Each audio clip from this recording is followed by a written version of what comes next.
what we can say, what we can't say. They're basically wanting to say that, what we say to the women is not correct and that it's not accurate. However, that's an outfaced lie, because everything that we do present to these women is scientifically based information. So what we are doing is to empower women to make sure that they have all of the information that they need to make an informed decision. And so what they're trying to do is just keep us from giving them the life-affirming information and also understanding what their full resources are and the full impact that makes on their decisions, because they're saying that, we don't offer abortions and that we don't refer for abortions. Good morning, Kara. Gabe Pfeiffer here. So what's the status of the bill right now? Is it moving through committee, or is this on the floor? It's signed into law. Oh, it's signed into law. Yeah, it's the law. Wow. Yeah, already. So then the question would be, what's next? Yeah, absolutely. So what's next is there's already been lawsuits that were filed immediately as soon as the governor signed this into law. And so these lawsuits are there to protect religious rights and freedom of speech rights for the pregnancy centers. And so they're going to be asking for an injunction so that, until there's a lawsuit that passes through. And so that way we can continue to operate according to our religious rights and our freedom of speech, so that we can enable these women and offer them all of the resources that they need. Because, what's interesting is there's a statistic that says 84% of women who haven't had an abortion said that they feel like they did not receive adequate counseling prior to their abortion decision, which is really interesting because that's from the other side. So then also 64% of women felt that they were pressured by others to make an abortion decision. And so, really what's happening is women are feeling pressured and not giving the full information before they make an abortion decision. But what the abortion cabal is doing is saying that, we're not, that the pro-life side, the life-affirming side, is not giving them full information. So does the law list out, you can't say this, you can say this? I mean, do they have specifics, or is this another case of we'll know it when we see it, and, if we don't like something you do, then we'll come after you? I mean, have they listed those sort of proverbial lines in the sand? They have not listed anything. So that's what's really interesting about this is basically when specific questions were asked for them to define what they say is deceptive, they said, well, we'll just decide this on a case by case basis. So they're not even defining what a quote deceptive action really is. So you have to worry about anything you say being the next target for prosecution by the Attorney General's office. Correct. And then also it doesn't even have to be necessarily a patient or a client of the center that can file complaints. It can be anybody who feels like that anything is what they would say is deceptive is coming out. Okay, so for the work you do at Thrive, obviously you're not going to stop doing the work that you're doing at Thrive. Are you making any adjustments in the meantime to try to counter this assault on what you're doing, or is it a matter of we're filing the lawsuits, we're fighting it in court, and we're just going to keep going, or is it somewhere in between? Honestly, the pro-life movement has the pregnancy center movement has really changed dramatically over the last 40 to 50 years. And so a lot of what's happening with the pregnancy centers and actually pregnancy medical centers is not with what was happening 40 to 50 years ago. And so we have been evolving and equipping ourselves to be, better at everything that we do in order to provide the most excellent services and the most excellent information that we provide to the women. And so honestly, with Thrive, there's really nothing that we need to change in order to try to accommodate this law or, to prevent, quote, being caught. Because really what we do is very ethical. All of our medical services are provided by licensed medical professionals, and all of our policies and procedures, everything is in a way that is very, top notch, and everything, all of our services are top tier. And so there's really nothing that we would have to do to change how we provide our services at Thrive. And, honestly, this is women. Women just deserve better. We are pro-woman with everything that we do at Thrive. We're going to offer her those excellent services, excellent scientifically based information, and because we're pro-woman, we just believe that women should never be politicalized like they are. I mean, you can see what the pro-abortion industry is doing is they're absolutely using women and they're politicalizing this whole entire thing. But, we're just not going to play. We're not going to participate in that game because we know what we're doing is helping women. It is pro-woman. We are offering her all of the information that she needs so that she can make that informed decision. Because, at Thrive, we believe that every woman has the right and she's capable of making that fully informed decision on her own. So we set aside our own beliefs in order for her to be able to make that decision on her own. There's nothing that we're trying to do to persuade, which is, the opposite of what the abortion industry says that we do. So this law seems to be along the same lines as what a lot of other laws are doing, where they're trying to basically drag advocates into court and drain their coffers with lawsuits. How can we help? So support the pregnancy center, support the pregnancy medical centers. Thrive Express Women's Healthcare. We are a medical center for women. And so support them. Let them know that you are there, that you're behind them, and coming together, all of the life-affirming organizations, all of those who have those life-affirming beliefs definitely need to come together and stand against what the state is doing. We need to be voting for people and electing people who really do align with our belief systems that are going to be, implementing these laws and legislation and affecting these laws. We also need to support all of these life-affirming organizations such as Thrive. In Illinois, we have Thrive Metro East, and so they can support Thrive by going to our website, which is Thrive Alive ME for Metro East, thrivealiveme.org, and they can support our organization. On the other side of the river, we have Thrive St. Louis, and they can go to thrivealivestl.org to support that as well. Kara, just as a matter of comparison, and I think I know what the answer is, but compare this new law that was passed in Illinois to any restrictions on speech and outreach to, say, Planned Parenthood. What's the difference, or is this leveling the playing field? I don't think it is. No, it's definitely not.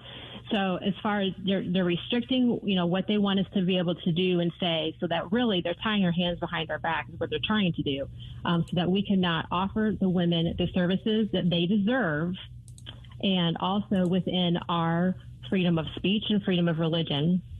But of course, this law it specifically excludes any organizations that provide abortion, whereas, Planned Parenthood, they have the freedom to be able to do and say whatever they want, and even to accuse us of things that is completely false information. And Kara, we've just got a minute or so on this. I think in addition to just them being wrong and those of us in the pro-life world being right, I think what disturbs me so much is the fact that the political movement that is in control of the state of Illinois right now looks at anything that's life-affirming, and I love that you use that term, pro-life, life-affirming, anything like that is looked at as a threat or an ideological enemy, which has got to tell us more about them than what they say about us tells us about us. That's exactly right. Yes, because they do recognize that we are effective in what we do, that we are offering a full gamut of resources and information and medical services provided by licensed medical professionals. Everything that they say about us is absolutely false. And so they do see us as a threat as they try to make Illinois that abortion haven. They're recognizing, because now they're pulling women in from other states, many other states, as a matter of fact, and trying to even have the Illinois state taxes pay for those abortions, even those out-of-state abortions. So it's like once people realize, because that's not publicized, obviously. And so, once people realize what the true agenda is, I really think more people are against this once they know the truth of what they're really doing. Most people are like, they think they might be well, I think that someone might be able to make this choice for their own. I can't enforce my own political beliefs. However, it's not a political belief. We know that this is something that's very internal. But we also know that if more people understood what the true agenda is, they would understand that they are absolutely against what they are doing. It's all deceptive, and how they slide a lot of these laws in connected with other laws. And so the majority of people in Illinois are actually against what's happening. And let's give out those websites one more time, Kara. Yes, for Thrive in Illinois, Thrive Metro East, you can reach us at Thrive Alive ME for Metro East, thrivealiveme.org. And on the other side of the river, Thrive St. Louis, you can reach us at thrivealivestl.org. That news roundup comes your way in just about 2 minutes and 56 seconds right here on 101.9 and 94.1 News Talk STL. For podcast articles and more, find us on newstalkstl.com.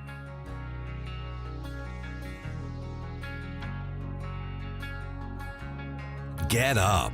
It's Mike Ferguson in the morning.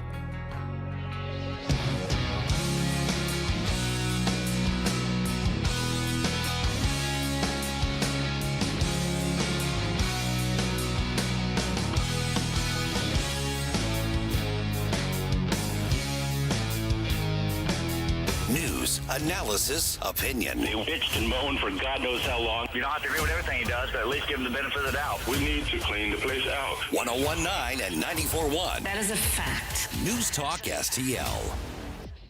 I'm Missouri Attorney General Andrew Bailey. Human trafficking is occurring right here in Missouri. You can help combat it by learning the signs of human trafficking and reporting suspicious activity to law enforcement.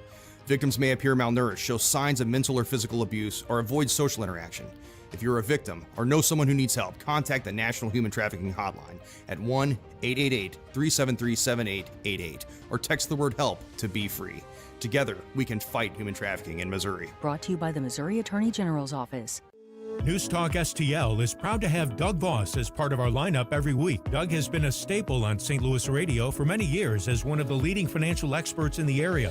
You can hear Doug and Safe Money Radio 3 times every weekend on News Talk STL. And in case you miss anything, you can check it all out at DougVossSafeMoneyRadio.com. What else do our listeners need to know, Doug? Simply put, I focus on helping pre-retirees and retirees build, preserve, and protect retirement assets, and I've been helping my clients solve their insurance and financial needs for the past 33 years. I also strive to educate my clients on how to prepare for retirement, minimize the impact of market volatility on their assets, and deal with the challenges of increased longevity. Call me today at 844-676-SAFE. That's 844-676-7233. Doug Voss is a registered representative. Securities offered through DHL Securities, LLLP, member FINRA and SIPC. Staff Sergeant Mark Anthony Madrid. Staff Sergeant Samantha Cowell. I'm Staff Sergeant Alex Staff Steele. Sergeant William Lewis, and I am proud to defend my family and our nation.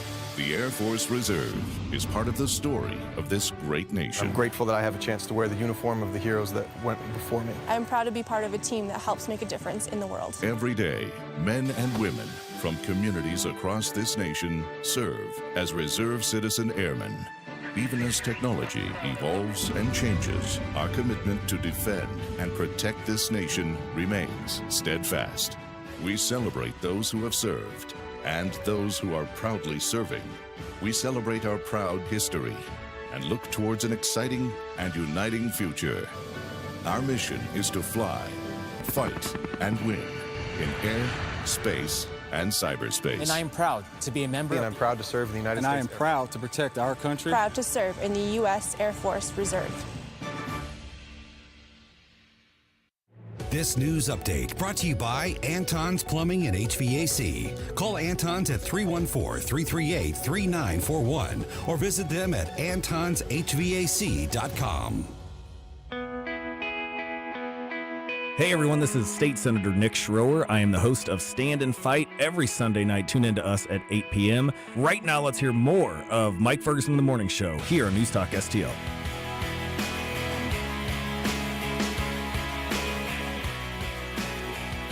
A lot going on today. Here are some of the things we're going to be updating you on. Devin Archer says the big guy was on the phone with Hunter Biden's business associates and potential customers a lot. Everybody who's shocked to hear that, raise your hand. No hands up. You're not raising your hand still? No. Okay. Also, a lawsuit accuses St. Louis Mayor Tashara Jones of racism against a white guy. Yeah, this is interesting. And in Illinois, you might be arrested by someone who's not even a U.S. citizen, maybe an illegal alien at some point. You know, I should be shocked, but it's Illinois, so I guess I'm not. Is that just right-wing hyperbole? Is that what I'm engaging in? Find out later. There's the tease. Dum, dum, dum. All right, 5:52 right now. I'm Mike Ferguson. That is Stel Ponticus right there. All right, former Hunter Biden associate and BFF Devin Archer testified before the House Oversight Committee, and he said President Biden has, in fact, been involved in his son's business dealings. He said that during that closed-door testimony that happened yesterday that leaked out within minutes of the – sorry, I had something happen there. He says that Hunter put his father on the phone while meeting with international business partners to help what he called sell the brand to executives. House Oversight Committee member Congressman Jim Jordan was on Hannity last night on Fox, and he says this testimony reveals more details about Hunter Biden's business affairs and why the recent plea deal was rejected by that district court judge. The FARA allegation, the FARA concern derives from this action that took place in Dubai, where Hunter Biden is talking about how can the U.S. government, they're asking Hunter Biden, how can the U.S. government intervene and help us in this situation? So now we have some more light on that terrible deal they tried to put together last week. And, of course, President Biden has previously said he had no knowledge of any of Hunter Biden's business dealings or anything like that. Well, he is the liar in chief, so he's living up to that. Oh, geez. All right, we'll get into that in a little more depth later on. Governor Mike Parson declines to intervene in an execution that is set for today. So it's now up to the U.S. Supreme Court to decide whether to stop the capital punishment of 45-year-old Johnny Johnson. Johnson lured a 6-year-old St. Louis County girl in an attempt to sexually assault her in 2002. Now, he's admitted to beating her to death with rocks and a brick when she fought back. His lawyers say his mental illness makes him incompetent to understand the connection between his crime and his execution. And they say that should stop the execution. My guess is the U.S. Supreme Court's not going to intervene, but if they do, the clock is ticking for them to do that. Okay, let's see here. Florida governor, and this story goes back to a podcast that you can find right now from one of our interviews on the show.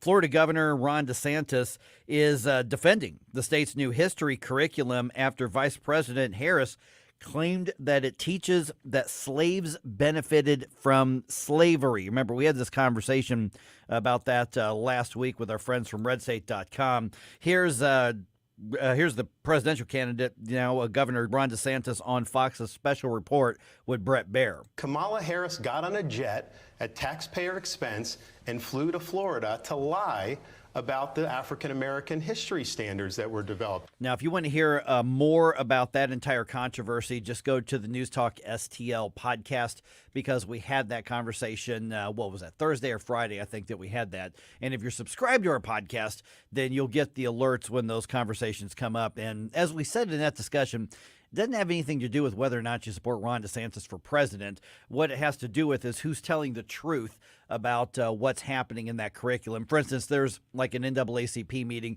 that's already said, or maybe it wasn't NAACP, it was like a black fraternity was going to have a get-together meeting. They said, we're not doing it in Florida because it's just not safe because of this curriculum they're teaching, but they're not actually teaching what people are saying that they're teaching. And the guest that we had actually lives in Florida. Right. And he's followed it a lot closer out there. So imagine this. There are lies about what's happening in there. Okay. Let's see here. What we got? We got a minute and a half or so here. All right. The St. Charles County Council is taking more time to decide on a proposed 298-acre, 450-home development. Now, the project itself is called Tall Tree. That's the name of the development that the developer wants to build. And it's proposed to go in kind of over there by the Fox Haven subdivision in St. Charles County. Hundreds of people attended the county council meeting last night, which, by the way, they knew there was going to be such a big turnout. Still, they actually moved the county council meeting to the family arena to accommodate everybody that was showing up for this. You know what? We have some friends who live in that immediate area, and they've mentioned that this is a huge issue. Huge issue. Hundreds of people show up to the county council meeting at the family arena. So here's what happened is after all the testimony and people giving their objections, the county council decided to table the issue, but they have not yet set a date to take a vote on it just yet. All right, baseball news. Cardinals had Monday off. They start a 3-game series with the Twins at Busch Stadium this afternoon. First pitch is at 6:45. Redbirds are back in last place in the National League Central.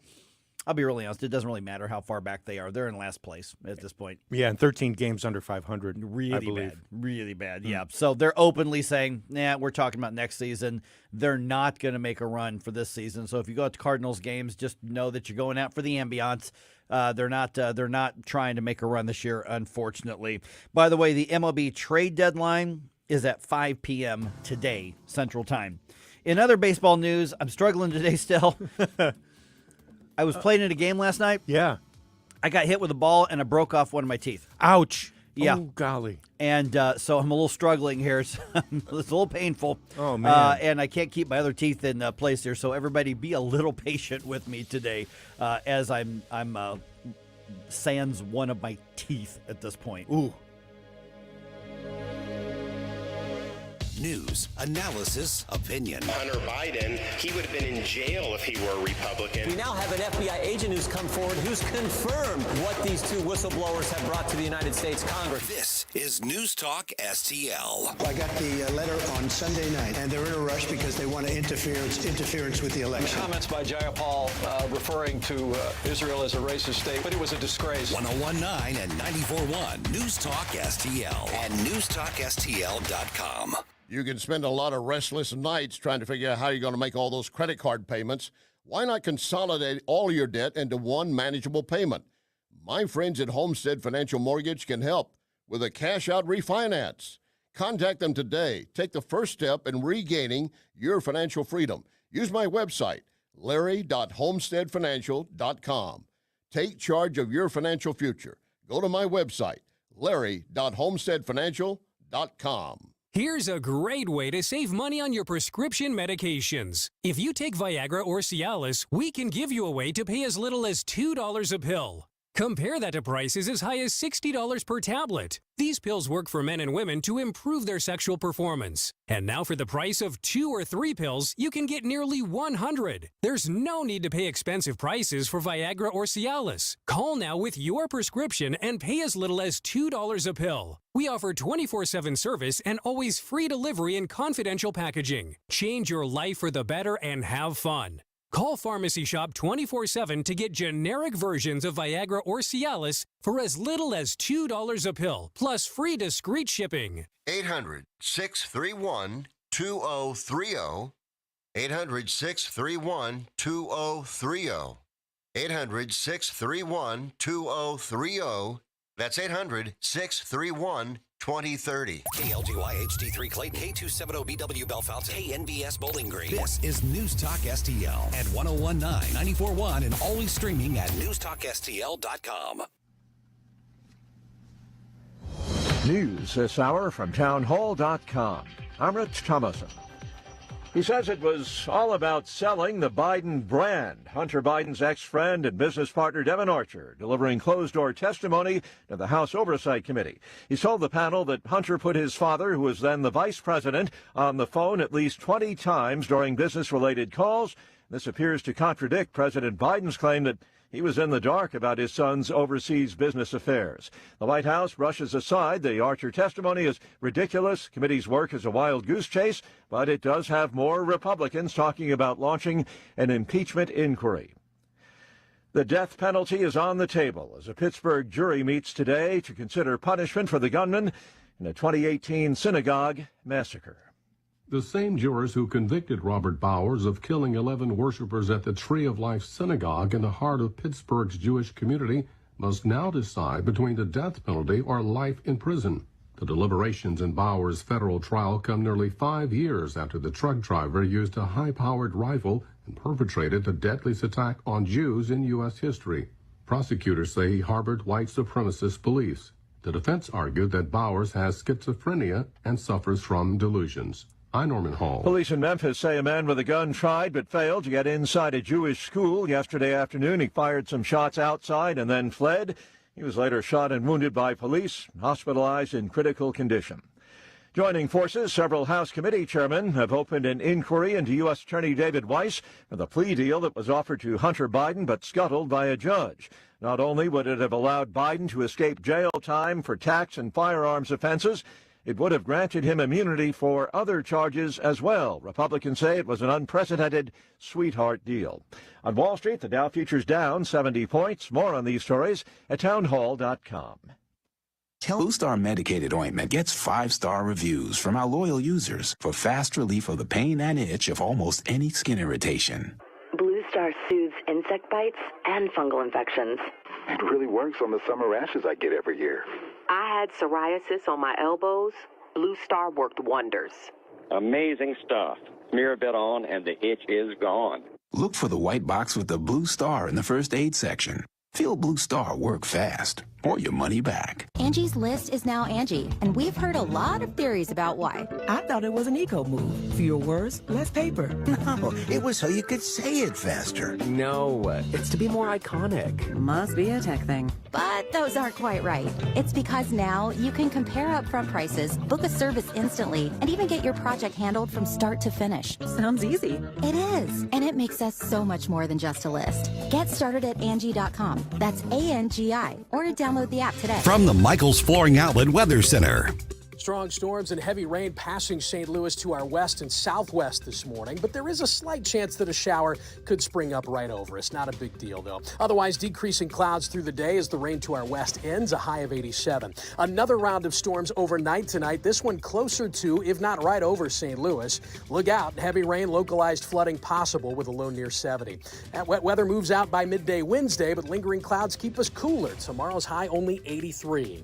That's your first alert forecast. I'm meteorologist Matt Chambers. Hey, thank you very much for taking my call. News, analysis, opinion. Yes, I just want you to know what a breath of fresh air you people are. 1019 and 94.1 News Talk STL. This hour of News Talk STL is brought to you by Rodney and Jen Wallner and the entire Wallner home selling team at Berkshire Hathaway. Call them today at 314-810-SOLD. 314-810-SOLD. The Herzog Foundation is the vision of its founder, Stanley Herzog, and it exists to promote and accelerate the development of quality Christ-centered K-12 education. Hi, this is Daryl Jones, president of the Herzog Foundation. Our primary goal is to advance Christian education so that families and culture flourish. The legacy of Stan's business career centers around making national transit ecosystems accessible and sustainable. Likewise, the legacy of Stan's philanthropy centers around making the ecosystems of Christian education more accessible and sustainable for families across the nation. Visit HerzogFoundation.com to learn more about our programs, including trainings, scholarships, conferences, news, and our podcast, Making the Leap. Visit HerzogFoundation.com to learn more and sign up for The Lion, an initiative of the Herzog Foundation that carries articles covering a wide range of issues facing American families and culture. HerzogFoundation.com. News, analysis, opinion. They act like if they just say that everything's fine, that the American people will think that everything's fine. 1019 and 94.1. You can lie to people only so much. This is our president. News Talk STL. Mike Ferguson. I have come here to chew bubblegum and kick ass. And I'm all out of bubblegum. Gabe Pfeiffer. We have a hope. Get up, can't you hear the alarm? Get up. What do you call a genius in President Biden's Homeland Security Department? A visitor. Mike Ferguson in the morning on News Talk STL. Get up, can't you hear the alarm? Get up. Mike Ferguson in the morning. And my Rumble did it again. I just brought that up and it auto-played again. When did Rumble start auto-playing, man? All right, sorry about that, everybody. All right, the Missouri Democratic Party's Twitter account was lit on Monday, sort of. Did you see this, Gabe? No. All right, yeah, I'll tell you about it here in just a second. All right. They tweet out something they think is really funny. Turns out to be really dumb. So the question I've got is it really as big of a deal? Should we just laugh at him, or should we actually be offended at this? So just ahead here, 6:20. Kind of fun to watch some of the Democrats scramble and move the goalposts when it comes to the testimony that Devin Archer made yesterday in Washington, D.C. The gymnastics are Olympic level going on right now. Yeah, so 6:20. We're going to get into that. It is 6:06 right now. I'm Mike Ferguson. Got Gabe Pfeiffer here. Got Stel Ponticus here. The number, as always, is 314-912-1019. Okay, so here's what happened. Somebody tweeted out a picture of a house. Looks like probably a lower middle income level type of house, maybe middle income, but not a real expensive house, not a fancy house. And it had Trump stuff everywhere. Okay. Trump flags everywhere. Okay, so super Trump fan. Very Trumpy. Okay. Very, very Trumpy. Very MAGA. Very Trumpy. Okay, and so what they put on their tweet was, because I'm not calling it an X. Sorry, it's a tweet. It's a tweet. It's still a tweet. And it said, what would you do if this is your neighbor? Okay, and that's what the tweet was. Somebody put that out there. And the Missouri Democratic Party decided to quote tweet it. Okay. With the lyrics to that old sign. What's that one? You mean signs from Tesla? No, not that one. The old song that was the roof is on fire. Yeah. We don't need no water. Let the blankety blank burn. Right. And so that's what they quote tweeted. So basically, the way everybody read it was, "Oh, burn down the dude's house." I see what you're doing. Right. Yeah. And they have taken the tweet down. Okay. But it was screenshotted for all of eternity. Yes, the internet is forever. Right. Please think before you hit send. Yes. That is always a good idea.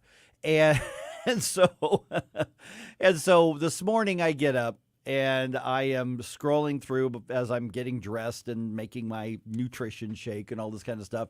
And that's what I see everywhere is people posting the image of that Missouri Democratic Party tweet.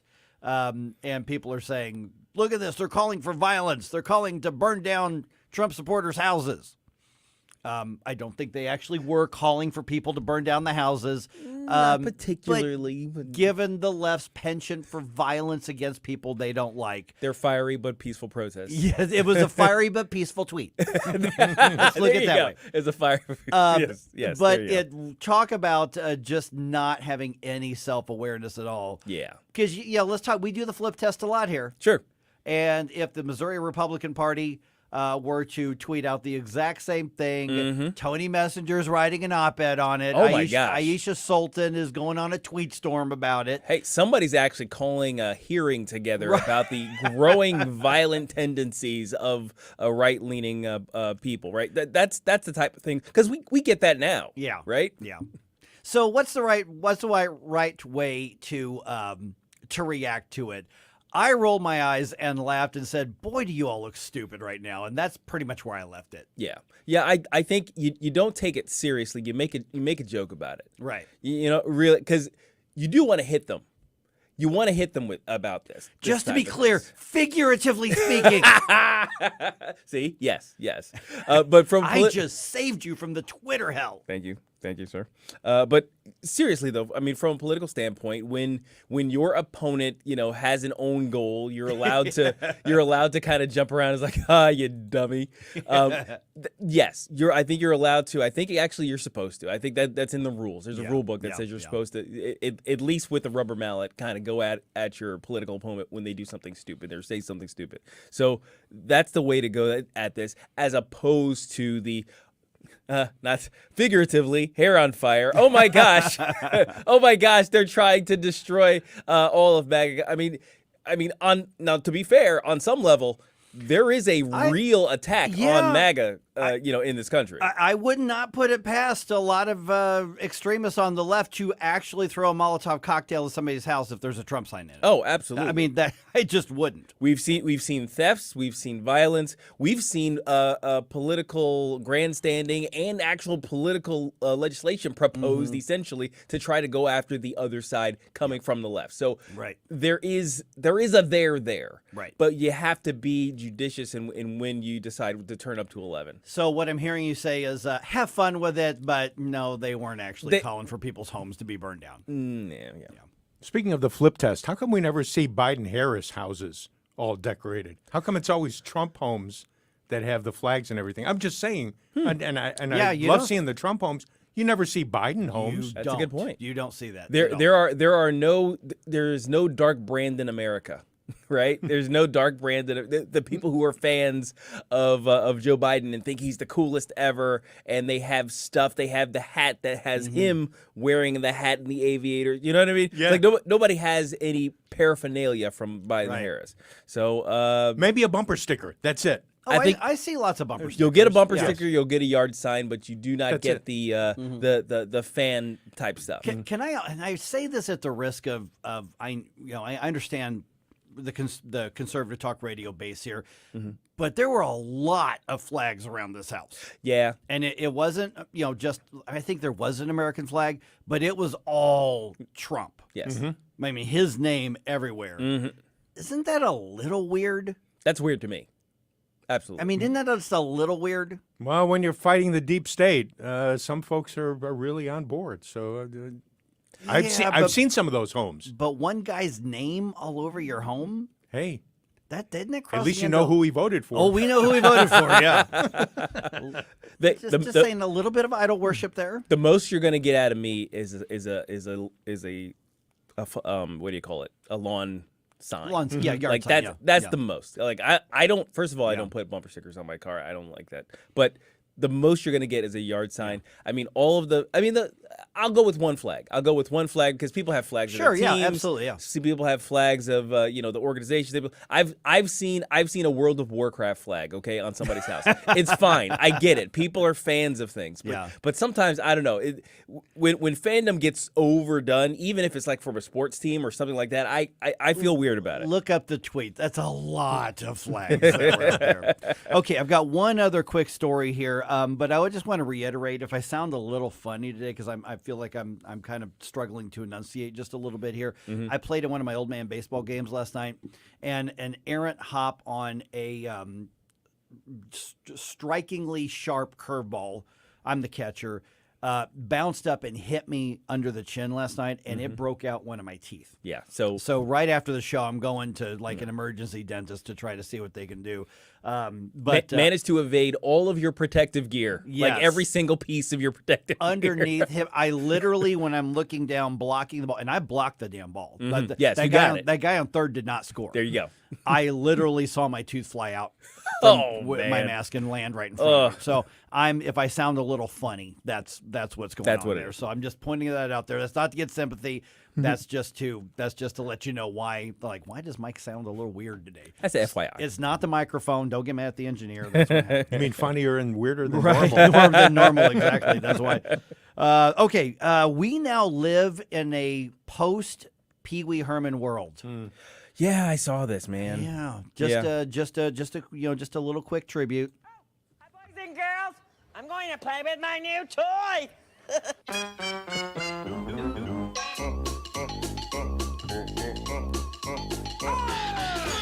Paul Rubens, the actor behind Pee Wee Herman, passed away yesterday. He was only 70 years old, but he had cancer. Right, yeah. Which I did not know. And so that did surprise me, actually. I don't think anybody knew, really. No, he kept it very, very on the down low. Yeah, he kept it very quiet. And, it's funny because, he was in a number of things. It wasn't just Pee Wee Herman. Obviously, that's what he's best known for. Pee Wee's Big Top. And I can't stand absurdist slapstick comedy. Yeah. But there's something kind of endearing about that movie, that's out there. And so it's the bike. Yeah, it's the bike. Tequila. There's and his TV show too. He had the children's TV show, the Playhouse, yeah. The Playhouse, and that's so he passed away, and that kind of shocked everybody. So we live in a post Pee Wee Herman world now, and I don't like the fact that our world is now post Pee Wee Herman.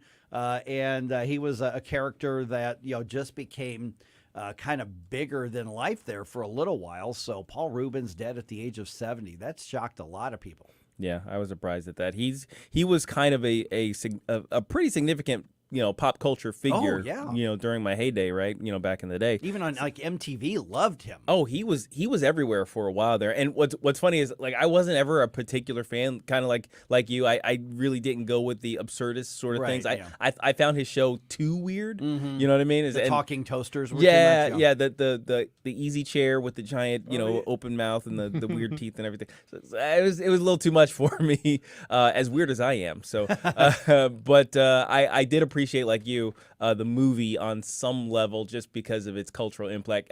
How many times after that did you have tequila playing and everybody does the little Pee Wee Herman dance thing, right?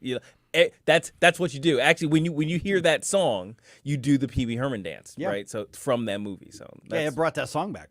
Yeah, sure did. Yeah, that definitely did. That was an oldie. Yep. And on the cultural side too, we lost Beetle Bob a few days ago. Yeah, here in St. Louis. There actually was another. Now she has not been in the public eye for a long time, but the actress who played Krause on Benson also died. Really? Yeah, she was 90. But that was a great character. I love that show. Is that the three? Because they come in threes. There was one other one. Well, okay. There's another celebrity. Randy Meisner. Well, Randy Meisner. Yeah, from the Eagles. There. Oh, yeah, that's right. All right, that's so right. all other celebrities are safe for a while. Okay, yeah. Apparently. All right, turns out the big guy was on Hunter Biden's business calls many, many times. So get the reaction. Let's talk about it right around 6:20 here on 101.9 and 94.1 News Talk STL. We give you news, analysis, opinion, and more. Only on News Talk STL. Stop right now. I have had enough of this. Turn my eyes to your indifference. Stop right now before you blow us off. Get up. It's Mike Ferguson in the morning. Get up, can't you hear the alarm? Get up, this is your cousin God. Hi there, Brian Fritz here to let you know to come on down to Fritz's Frozen Custard to satisfy all your summer cravings. With incredible desserts like the strawberry shortcake, the pineapple upside down, or our famous banana splits, there's always something for everyone in the family to try. With locations in Florissant, St. Peter's, Valley Park, O'Fallon, or Wentzville, we look forward to seeing you and your family at Fritz's. It's the best of in town, so you better get around to Fritz's Frozen Custard. Are you tired of hard chlorinated water drying your skin out, tasting bad, and ruining your fixtures? Jones Air and Water Treatment has a solution to this pollution. Our Hydratech H2O leaves you with great tasting soft water at all fixtures in your home with one unit. Call Jones Air and Water at 636-899-1040 or visit us on the web at joneswater.com. You can be a filter or buy a filter. Jones Air and Water, 636-899-1040 or joneswater.com on the web. Call us now.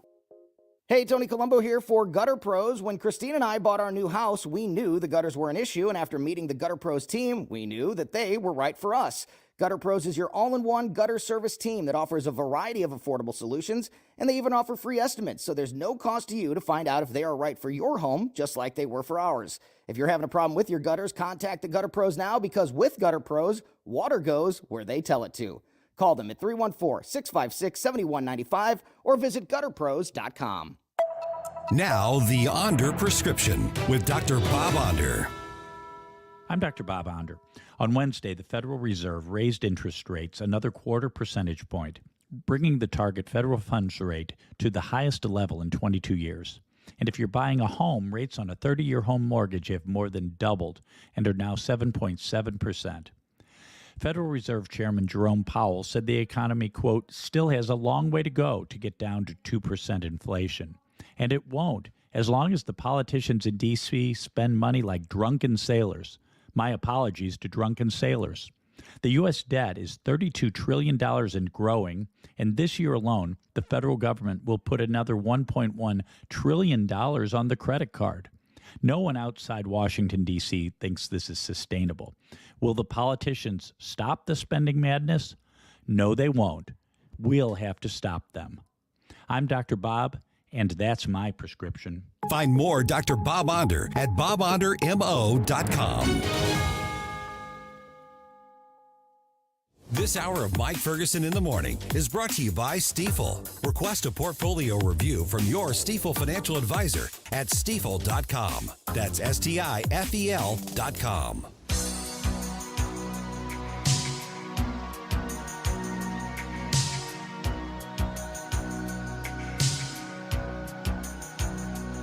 Bill O'Reilly here. Check out the O'Reilly Update this afternoon at 3:45. Right now, it's back to Mike Ferguson in the Morning on News Talk STL. Who's gonna tell you when? It's too What do you think, the greatest song by the Cars ever? I think so. At least best known, maybe. Yeah, that and Uh-Oh, It's Magic. Mm-hmm. Yeah, this is a great song. A metal band called 6 a.m. Did a cover of this, and it's brilliant. Really? Almost as good as the original. Oh, wow. Yeah, you should look it up. And 6 a.m. is SIXX. It's Nikki Sixx. Oh, yeah. From Motley Crue and his latest. Well, they're not making any more albums, but they made like 4 albums. And they did a cover of this on their album called, I believe it was called Modern Vintage. Brilliant. Absolutely brilliant. Okay, it is 6:22. I'm Mike Ferguson. Got Gabe Pfeiffer here. Got Stel Ponticus here. Turns out that the big guy was on the phone during Hunter's business meeting several times. Everybody in this room who is shocked to learn that, raise your hand. No, anybody? No. I was wondering if we were going to even find out anything. I didn't know if Devin was actually going to plead the fifth or what he was going to do. You know what's funny is we talked about, can you believe they're going to keep this hearing behind closed doors? And Stella and I, because I think we were talking about it after you left yesterday, Gabe. Yeah. And we're like rolling our eyes going, yeah, we're going to know within minutes what the guy said. Right. It's like why even bother? Why putting it are they behind bothering? Yeah. Well, I guess because they don't want the clips. They don't want the clips going around. Yeah. Because then it becomes hearsay and you can kind of weasel your way out of it maybe. Well, when they're trying, which I got audio here. Okay, by the way, we're giving away another pair of tickets to see Mannheim Steamroller, who are going to be here in December. We're going to give away those tickets today around 8:20, just to let you know. All right. All righty. Okay, so as Gabe just said, the meeting was behind closed doors, but it took minutes for the testimony of Devin Archer to leak out. And yes, he confirms that Joe Biden was part of several of Hunter's business meetings, okay? Here is Congressman Dan Goldman. Now, he's one of the few, I think he's one of 1 or 2 Democrats who were in this actual hearing and questioning of Devin Archer, talking to reporters outside of the hearing room. He did describe that there were approximately 20 occasions over the course of their nearly decade-long business relationship where, when one of them called the other, that Hunter Biden would ask his father to say hello to whomever he was at dinner. He said there were some times when it was friends and sometimes when it was potential business partners or business partners. But the witness was unequivocal and stated very clearly that they never discussed any business on that phone conversations. There were niceties and there was a hello and we talked about the weather or whatever it was, but it was never any business. Oh, yeah, we talked about the weather. I see. I see what he's saying there. He's just trying. Yeah, I'm sure. I'm sure that's what it was. It was. That is such the most lame excuse I've ever heard for this type of thing. I mean, and even let's even pretend as though that happened once or twice, where it was, Joe Biden was just there to say hi and then walk away. He's showing off his dad, the vice president of the United States. That's a power move. Mm-hmm. That's obviously a power move. Hey, by the way, my dad is, because how do you know if you're on speakerphone whether or not he's still in the room while you're discussing business or not? Even if all you do is have him say hi, that's still a shakedown. It's still flashing the gun, right? Yeah. Mm-hmm. You're not pointing at anybody. You haven't shot anybody, but you're saying, I have this power over you. Okay, now, according to multiple members of the committee there, and Archer also said that President Biden was put on the phone to sell what he calls the brand, using his words, the brand. So Congressman James Comer, who was the chairman of the House Oversight Committee, went on Hannity's show on Fox last night to react. We saw Joe Biden has lied to the American people. He knew exactly who his son was getting those millions and millions of dollars of wires from, and he spoke to them, and he spoke to them often. Yeah. So now remember, what is it that the White House and the president has been insisting for a long time now? That he never spoke to any of the business partners, that he never had any involvement in any of his son's business. He doesn't even know who the clients were. He's totally plausible. Totally divorced from his son's business dealings. Yes, that's been the line. And Congressman Dan Goldman, once again, I think there were 2 Democrats on that or in that hearing, and he was asked about that by reporters. Contradict the president's statement saying that he never talked to any of Hunter Biden business associates? Clearly he talked, whether about the weather or whatever, but he said specifically that he's never talked to them. Doesn't this contradict him? I don't know what his comment is, and if we're gonna, well, I don't think that's what he said. He never said that he has never spoken to anyone. He said that he had nothing to do with Hunter Biden's business dealings. If he says hello to someone that he sees his son with, is he supposed to say, "Hi, son"? No, I'm not going to say hello to the other people at the table or the other people on the phone.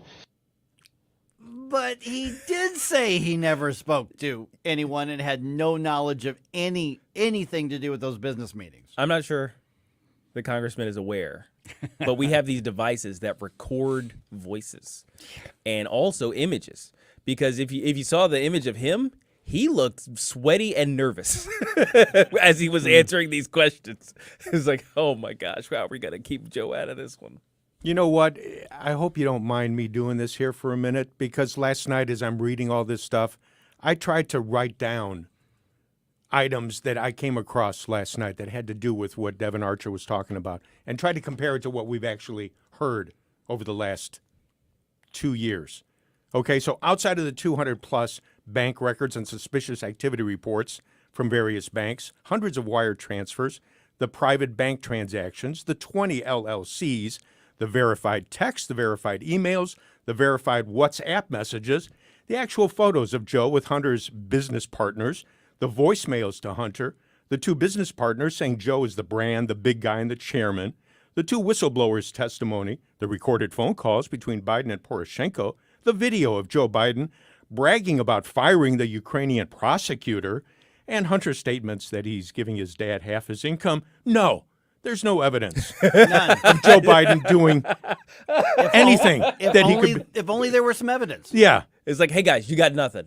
This impeachment is definitely political. It's political. They haven't fodder. come up with one shred of evidence yet in 5 years of investigation. And we all know that U.S. vice presidents always travel halfway around the world to get rid of local prosecutors.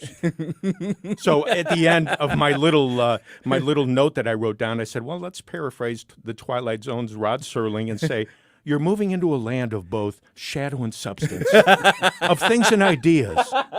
You've just crossed over into a banana republic. There you go. Okay, so where do the Democrats go from here? I think we saw a preview of it with Dan Goldman right there. He's a Democrat from New York, by the way.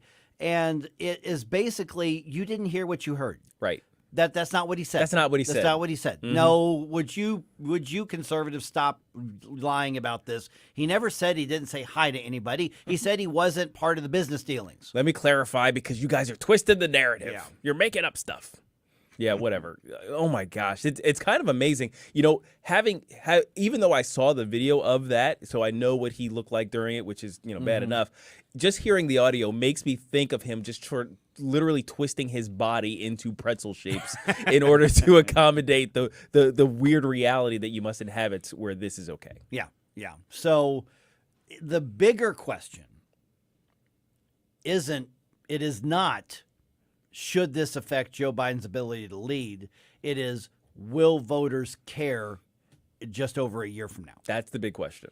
Absolutely. And honestly, I don't know, because the American people have been let me down in recent years. I mean, you've got people, electing virtual vegetables into office. and you've got this really super short memory about all of the malfeasance that's been going on. You know, it's kind of amazing. I'm honestly amazed at what can go by the I'll say the mushy middle of the voter base out here in America, where they're just not even thinking of it. It's up to us to make sure people understand why this matters.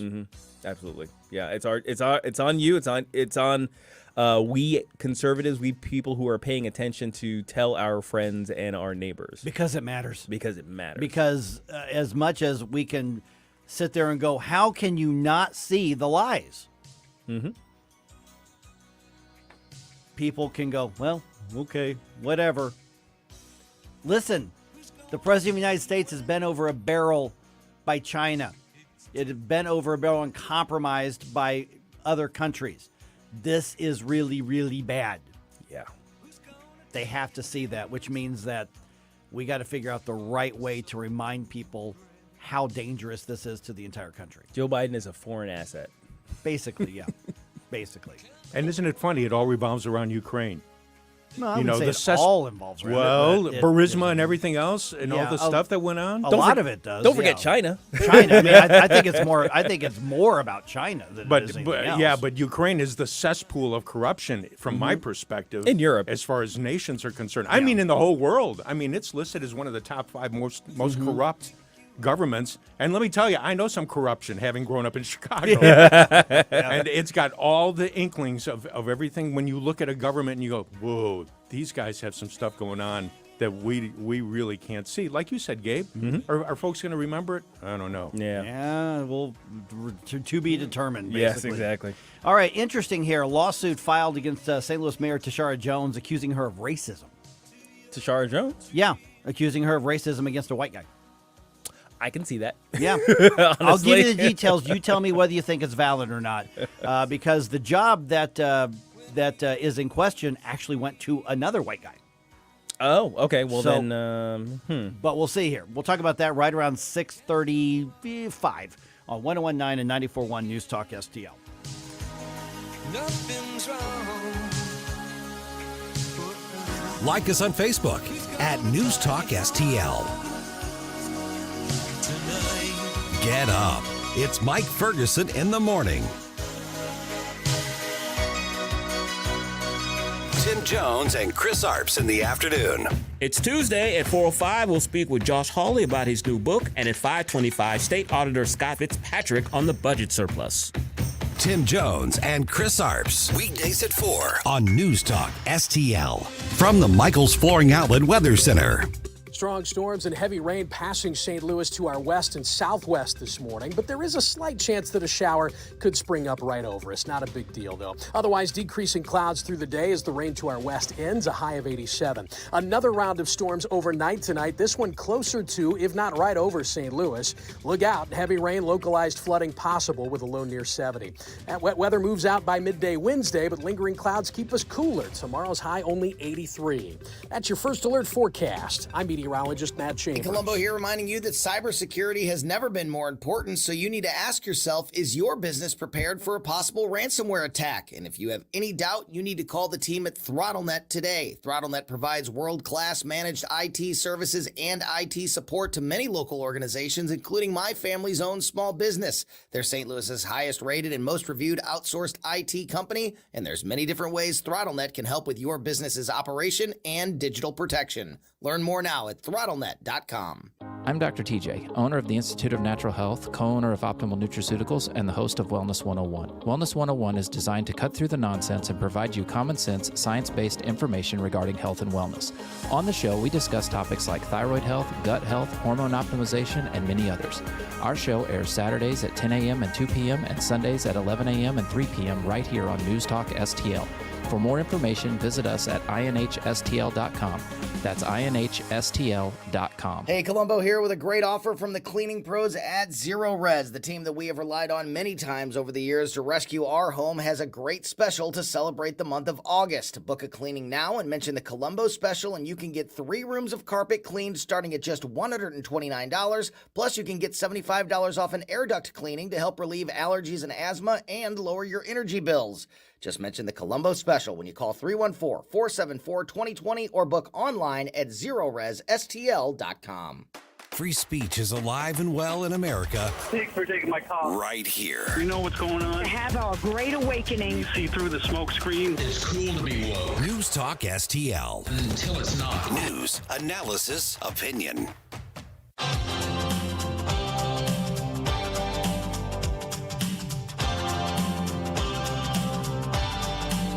Hi, it's Dan Bongino here, and I'm proud to be on News Talk STL every weekday from 11 to 2. Right now, you're listening to Mike Ferguson in the morning.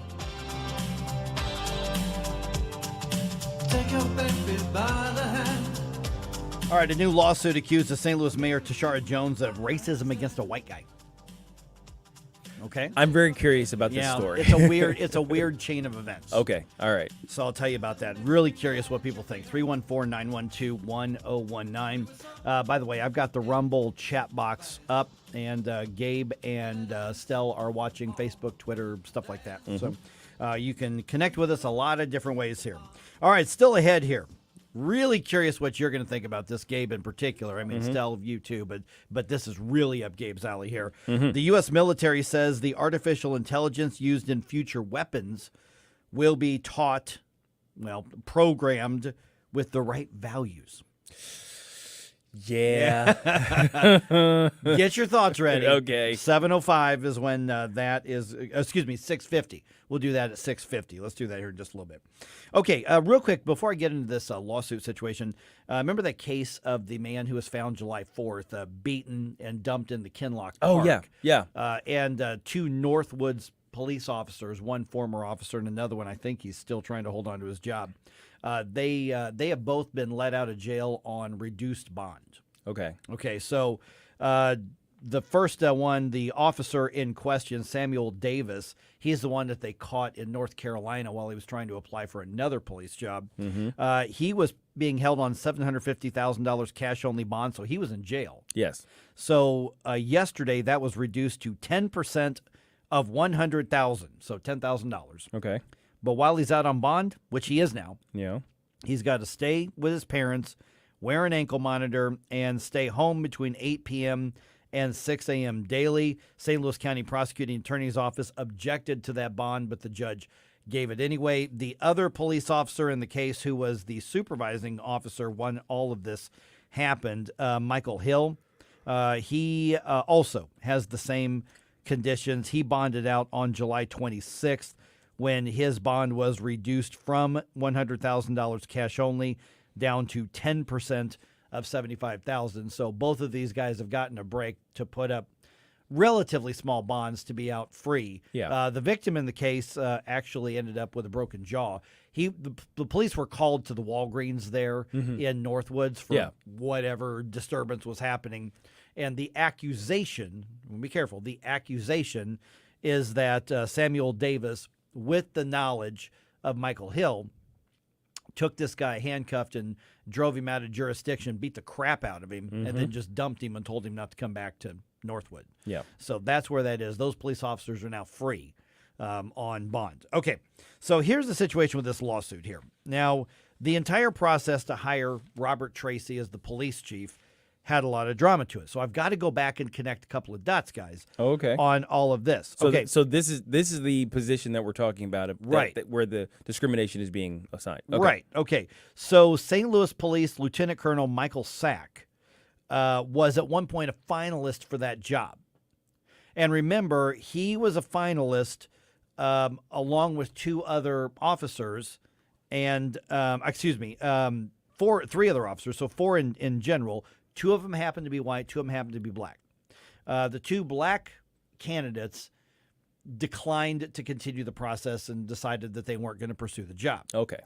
That's when Mayor Tashara Jones decided to open up the search to a nationwide recruitment search. At that point. Okay.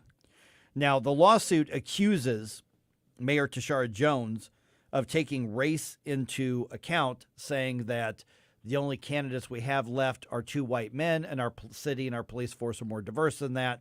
We're going to open it up to another search. So he wasn't denied the job. He could still apply. Right. And then eventually the job went to Robert Tracy, who happens to be white, that they hired out of Delaware. for this. So Lieutenant Colonel Michael Sack is suing Mayor Tashara Jones and suing the city, saying that he was discriminated against because he's white, because he was a finalist who was left standing when the other applicants decided not to pursue the job, and yet she decided to open up the process again because she wasn't satisfied with who was the finalist. I see. Okay. Yeah. All right. So conceivably, and if I'm getting this wrong, let me know. Conceivably, because if it's a 3-man race, right? That's what we've established. Right. It was a 3-man race. 2 of them dropped. Mm-hmm. There was 1 left, and she looked at him and said, "Nah, let's go elsewhere to open up the search." I see. Okay. So, it's very interesting. He's actually been the interim police chief a number of times during his tenure. When different chiefs have come and gone, and he scored a 100 on the second promotional test, and he's on the eligibility list. But Public Safety Director Dan Isom did not schedule an interview with Lieutenant Colonel Michael Sack for the job, according to this lawsuit. And so Sack is also accusing the city of issuing a request for proposals to conduct a second search, which was already covered by something else. Mm-hmm. And so the lawsuit is basically arguing that the mayor and the city did everything they could to hire somebody who's not white to be the police chief. Now, does the fact that they did hire somebody who is white to be the police chief, I just get the best person to lead the police department. That's all I care.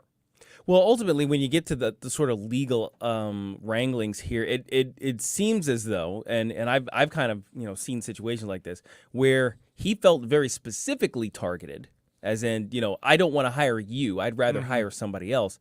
But the only means by which you can sue your employer for wrongful termination these days is essentially a discrimination suit of some sort. They don't seem to have very many laws to protect individuals from the type of thing that you see here. Mm-hmm. I've seen this happen before, where there are individuals who are essentially targeted for termination for some reason or another, but there isn't a law that would protect them other than a discrimination type of law. And if you don't fit any of those particular categories, then you're kind of SOL. Yeah. So this may just be, the lawyer's trying to find the law that fits the crime, as in quotes, because there isn't a law for this crime. Yeah, let me read a couple of the paragraphs from the news article here.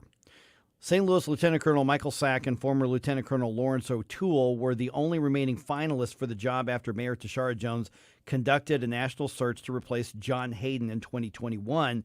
The 4 external candidates failed to show up for the written portion of the selection process, leaving the 2 internal commanders standing. Jones then announced that she was going to conduct a do-over of the national search, stating, quoting here, "I only had 2 white male candidates to choose from, and St. Louis is more diverse than white males. Our police department is more diverse." That, according to the lawsuit.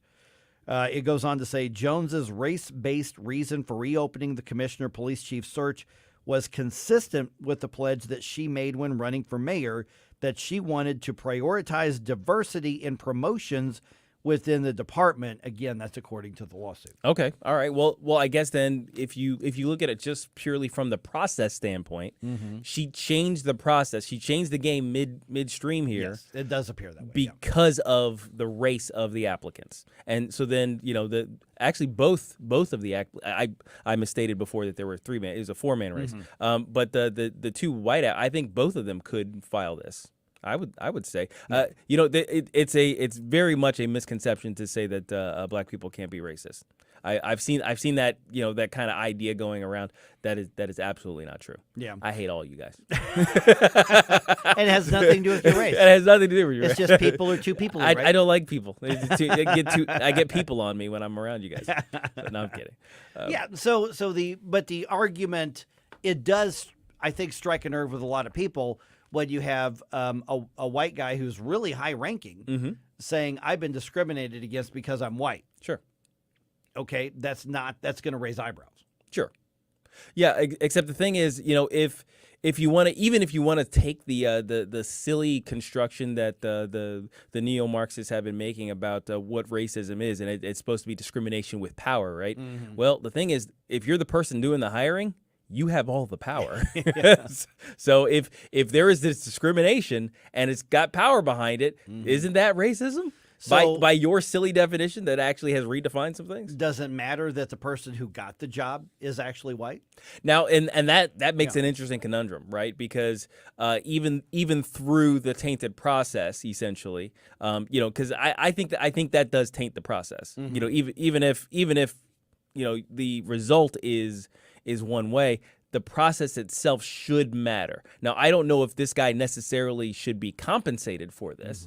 But certainly, I think there should be some sort of, not necessarily a penalty, but some sort of required action by the city to revise how they do these things. Now, assuming that the lawsuit is quoting the mayor correctly, and I do remember her saying something along those lines. I kind of remember that too. Right. Had she simply said, we're down to 2 candidates, I'm not 100% sure that either one is the right fit.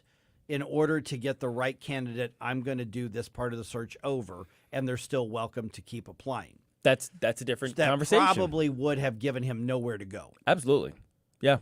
I think you could probably get away with that. I mean, even if you simply say, well, we don't want to proceed with forfeits, basically, because that's what happens is you had two of the 4 essentially forfeited. So it's like, no. That makes this race really weird. We're going to restart it. Right. That would be probably the best. That would have been the best excuse. Yeah.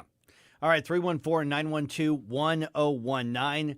This is going to be an interesting, touchy conversation throughout St. Louis as this lawsuit continues.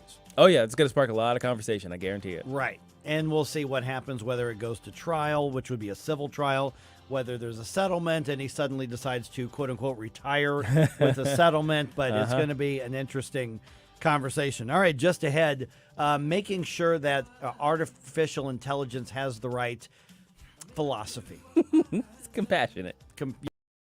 I'll tell you what the U.S. military is saying about this right around 6:50 right here on 101.9 and 94.1 News Talk STL. This is News Talk STL at 101.9, 94.1, 99.1 HD3, and newstalkstl.com. Get up. It's Mike Ferguson in the morning. When you and everyone we knew could believe, sharing what was true, I said, that's all days long. Live and local. Well, here's what's on my mind. I think I got the solution to immigration. News Talk STL. News, analysis, opinion. Tony Colombo here, reminding you to visit my friends at Bluff City Outdoors in Alton before your next trip into the great outdoors. For decades, Bluff City Outdoors has covered all the needs for area fishermen, and they'll always have all the best bait, tackle, and gear for your next trip on the water. And now they cover all your bow hunting needs, including their state-of-the-art indoor archery range and techno hunt system, open every day for you to come shoot, or you can join a league. Follow Bluff City Outdoors on Facebook and learn more at bluffcityoutdoors.com. Now, the Free Market Minute, brought to you by the Hammond Institute for Free Enterprise at Lindenwood University. I am here with Dr. Howard Wall. And Howard, we know that education needs to get better in this country. I'm hearing a lot about school choice and competition in schools. Can that actually help? Well, imagine if supermarkets were organized like public schools. Money would go straight from the government to your assigned store, and they would choose your food for you and provide you with the same bag that everybody else gets. The bags at some very rich supermarkets might be full of gourmet food, but, a lot of us would end up with bags of government mac and cheese. If we wouldn't be happy with the food from these imaginary supermarkets, it's no surprise that, we're unhappy with what we get from our actual school system. The John W. Hammond Institute for Free Enterprise at Lindenwood University fosters and examines market-oriented approaches to economic and social issues. To learn more, visit hammondinstitute.org. This hour of Mike Ferguson in the Morning is brought to you by Stifel. Request a portfolio review from your Stifel financial advisor at stifel.com. That's STIFEL.com.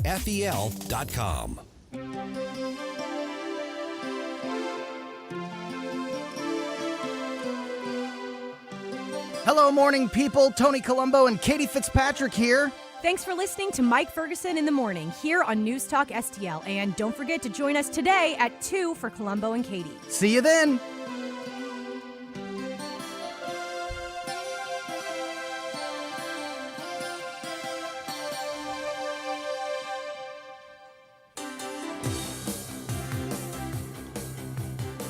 Can you program AI to have morals and ethos and the right philosophy? Yeah, you could. Can you? But will they?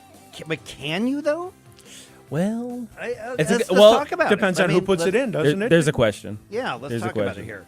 All right, still ahead here. Is it right-wing hyperbole, or is it actually possible that illegal aliens will be arresting U.S. citizens in Illinois at some point?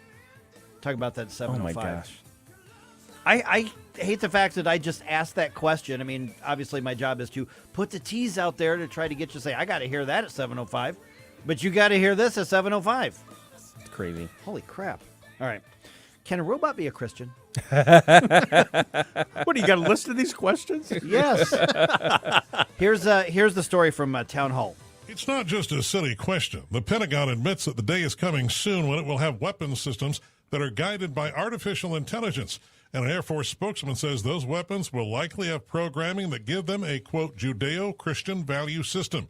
Lieutenant General Richard Moore says smart weapons that will have to make life and death decisions in combat will have to be provided with a moral compass of some kind.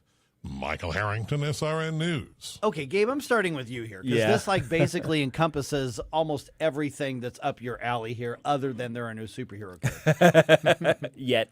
Okay, so it's going to have a Judeo-Christian ethos. So a traditionally Judeo-Christian ethos is something that you learn and buy into and think about and decide and weigh in. We're talking about programming something that will then adapt to artificial intelligence information gathering. Is that the same thing as having values?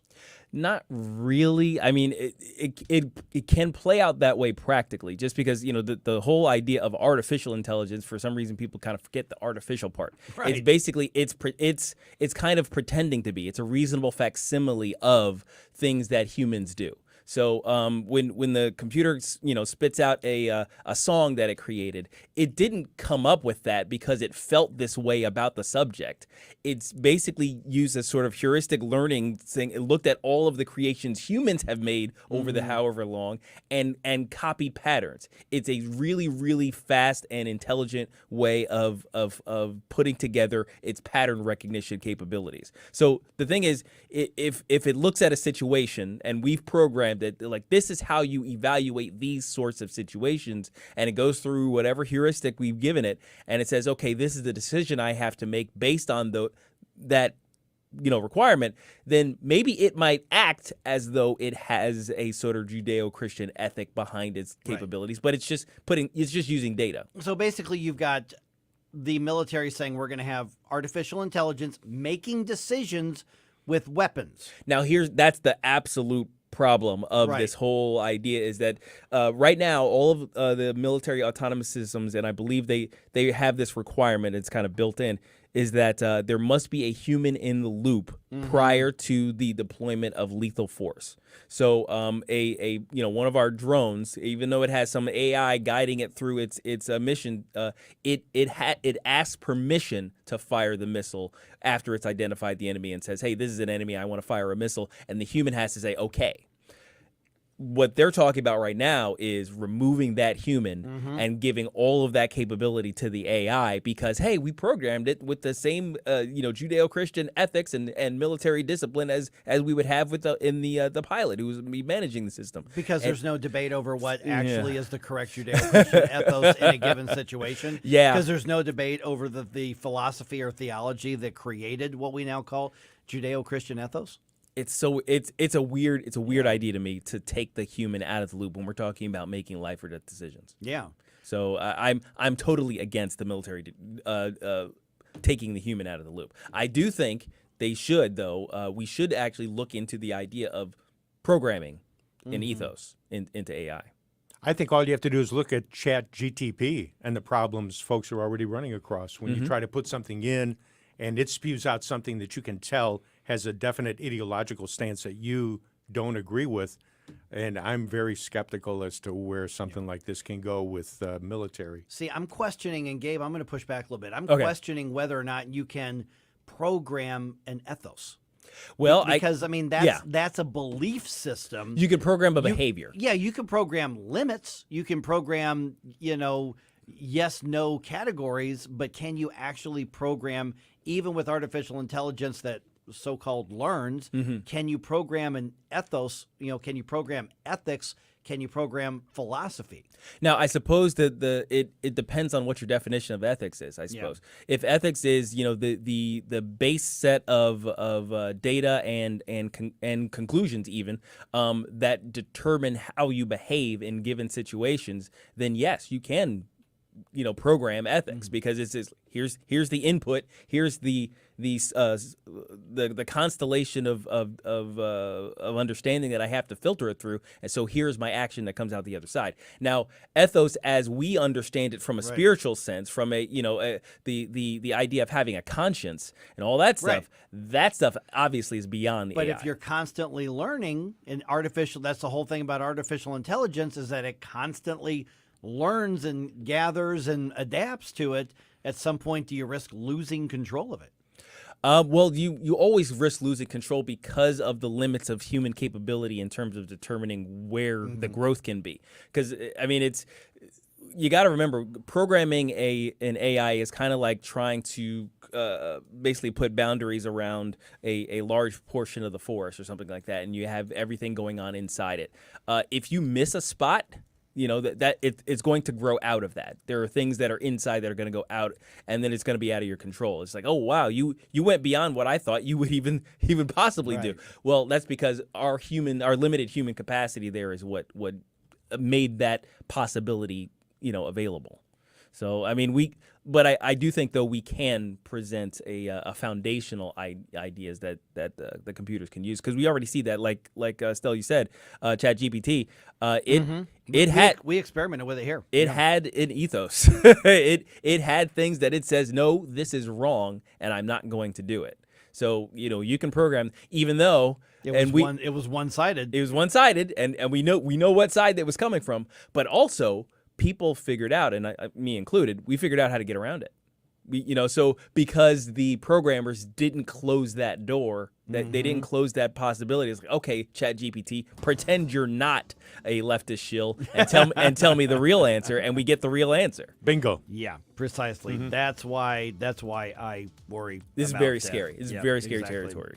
All right, in Illinois, could U.S. citizens be arrested by non-citizens? Arrested by non-citizens with a badge and a gun, and the law behind them.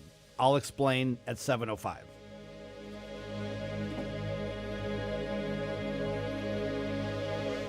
Attention, all St. Louis City voters. Join us this Thursday as St. Louis City election officials are giving a public demonstration of the new voting machines and learn more about future elections. Empower yourself as a voter and see how your vote is counted accurately and efficiently. Rally your friends and head to 3710 Hampton on August 3rd at 7 p.m. for this exciting event. Let's unite as St. Louis City voters and embrace the future of democratic elections. Visit stlouisrepublicans.com for details. Paid for by St. Louis City Republican PAC, Curtis Farber, Treasurer.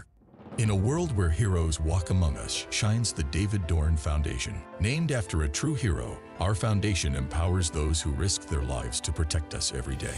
We stand tall with unwavering dedication to provide our first responders with equipment often not supplied. But we can't do it alone. We need your generosity of a few volunteer hours to provide our first responders with the tools they desperately need to save lives and keep our communities safe. Visit DornFoundation.com now to be part of our critical progress. KLGY HD3 Clayton, K270BW Bellefonte, KNBS Bowling Green. This is News Talk STL at 1019, 94.1, and always streaming at newstalkstl.com. This hour from townhall.com. I'm Rich Thomason. More Republicans are speaking openly about launching an impeachment inquiry into President Biden following congressional testimony by Devin Archer. Archer, a former friend and business partner of Hunter Biden, has told the House Oversight Committee that Hunter put his father on the phone at least 20 times while speaking with his overseas business associates. But the president has insisted he never spoke to his son about his foreign business dealings. Archer claims the goal of involving the then vice president was to sell the Biden brand. The White House says the claims are ridiculous. It accuses Republicans of politics. Republicans counter that these are serious allegations of influence peddling, and they demand further scrutiny. The Hunter Biden plea deal derailed by a federal judge. That's the subject of congressional scrutiny. Several committee chairs joining forces to launch an inquiry into U.S. Attorney David Weiss. Well, if you've had COVID and you still suffer its effects long after the diagnosis, you may have what's called long COVID. And now the National Institutes of Health is researching possible treatments for the condition. Some COVID patients have struggled for months or even years with some of the 200 widely varying symptoms of long COVID. Scientists don't yet know what causes long COVID, and up to 30% of people infected with the coronavirus are estimated to have experienced the long-term health problems after recovering from the infection. The NIH's $1.15 billion Recover project has so far tracked down 24,000 patients in observational studies to help define the most common and debilitating long COVID symptoms. Donna Warder, Washington. On Wall Street, this first day of the month, stock futures pointing to a lower open. The Dow futures down 43 points, NASDAQ futures off 83, S&P futures 14 points lower. More on these stories at townhall.com. Wesley Financial Group is not a law firm. This story is called The Ugly Truth About Timeshare. If you think you've done your family a favor by buying a timeshare, you need my help. Hello, I'm Chuck McDowell, CEO and founder of Wesley Financial Group. 10 years ago, I started helping folks cancel their timeshare. And in the process, started what's now called the timeshare cancellation industry. Timeshare is the only thing that you can buy that you can't tell me how much it's going to cost or when it's going to end. When you buy a timeshare, you give them a blank check to fill out any amount they want for annual maintenance and assessment fees. The crazy thing is, this never ends. Even when you die, your family's now going to be stuck with this burden. Stop the insanity today. Call my office now. If we take you as a client, I guarantee we'll cancel your timeshare or you'll pay nothing. Call for your free information kit. 800-626-5252. That's 800-626-5252. 800-626-5252. From the Michaels Flooring Outlet Weather Center. Strong storms and heavy rain passing St. Louis to our west and southwest this morning, but there is a slight chance that a shower could spring up right over us. Not a big deal, though. Otherwise, decreasing clouds through the day as the rain to our west ends, a high of 87. Another round of storms overnight tonight, this one closer to, if not right over, St. Louis. Look out, heavy rain, localized flooding possible with a low near 70. That wet weather moves out by midday Wednesday, but lingering clouds keep us cooler. Tomorrow's high only 83. That's your first alert forecast. I'm meteorologist Matt Chambers. And then the media. 101.9 and 94.1. They lying about what's going on in America. They lying about it. News Talk STL. This hour of News Talk STL is brought to you by Stifel, serving investors for over 130 years. Contact your Stifel financial advisor at stifel.com. That's STIFEL.com. We all know the healthcare system's broken. It's not about you. It's about the code, the bill, the 7-minute appointment. Hi, it's Dr. Randy Tobler, and I've developed a better way that restores old-fashioned values with a holistic approach to your healthcare. That means affordable, available, no copay or deductible primary care. And with my 30-plus years as an OBGYN, there's added value for women and couples. Whether it's a new or nagging problem, you need a second look at a troubling diagnosis, or simply want a trusting, relationship-based healthcare experience, give us a look at Body of Health Direct Primary Care. Our mission is to provide exceptional, accessible, and truly affordable care where the focus is on you, not insurance denial and cookbook medicine experts. And with your membership, there's a number of perks, including hundreds of free meds, in-office ultrasound, common diagnostic tests, and more. Interested in seeing me or learning more about healthcare the way it ought to be? Schedule an appointment or a discovery call at bodyofhealth.com. That's bodyofhealth.com. This hour of Mike Ferguson in the Morning brought to you by Window World. Simply the best for less. 314-993-1800 or visit windowworld.com. Mike Ferguson. You play ball like a girl! Gabe Pfeiffer. I triple dog dare you! Get up! Can't you hear the alarm? Get up, St. Louis. So it's time to get out of bed. Pour yourself the greatest cup of Kofifi the world has ever seen.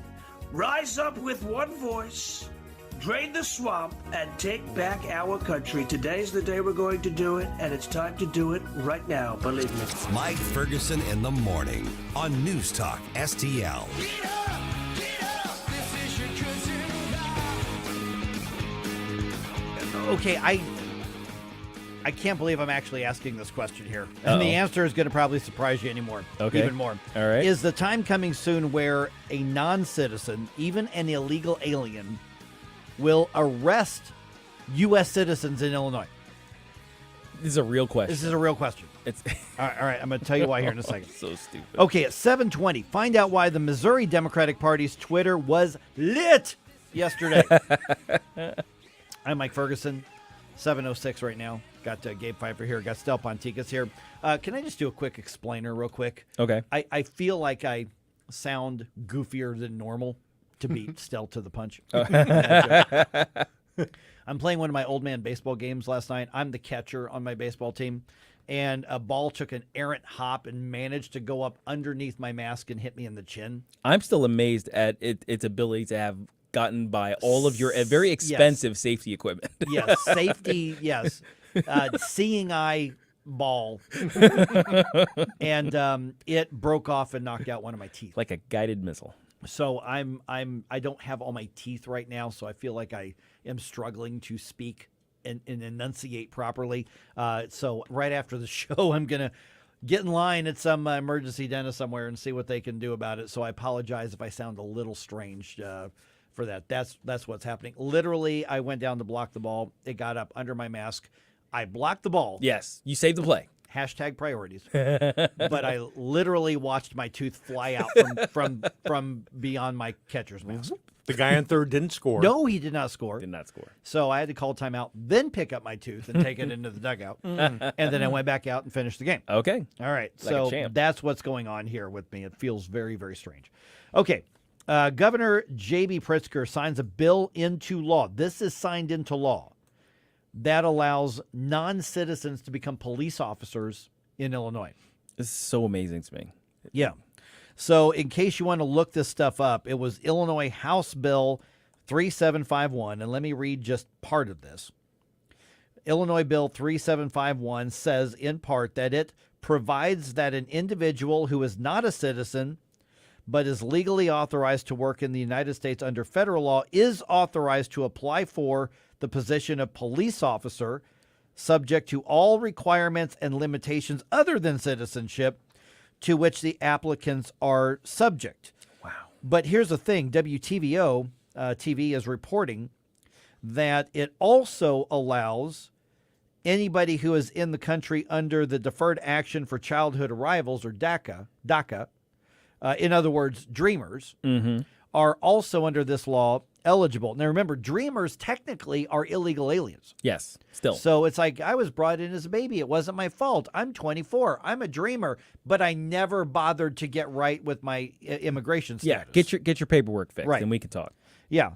And CBS News Chicago reported last month that federal law states that only U.S. citizens can serve as police officers and deputies, but now Illinois law says we're carving out an exception. So according to Illinois law, as signed into law by Governor J.B. Pritzker, passed by the Illinois legislature, somebody who is in the country illegally can become a police officer and make an arrest and take custody of a United States citizen. Oh, my gosh. Now, this is targeted to people who are in the country legally, but it also includes some illegal aliens. But let's even take the vast majority. Somebody immigrates to the U.S., they do it right, they go through the process, they're here legally, they got their paper, they're a, permanent resident or whatever the case is, and they say, I want to be a police officer.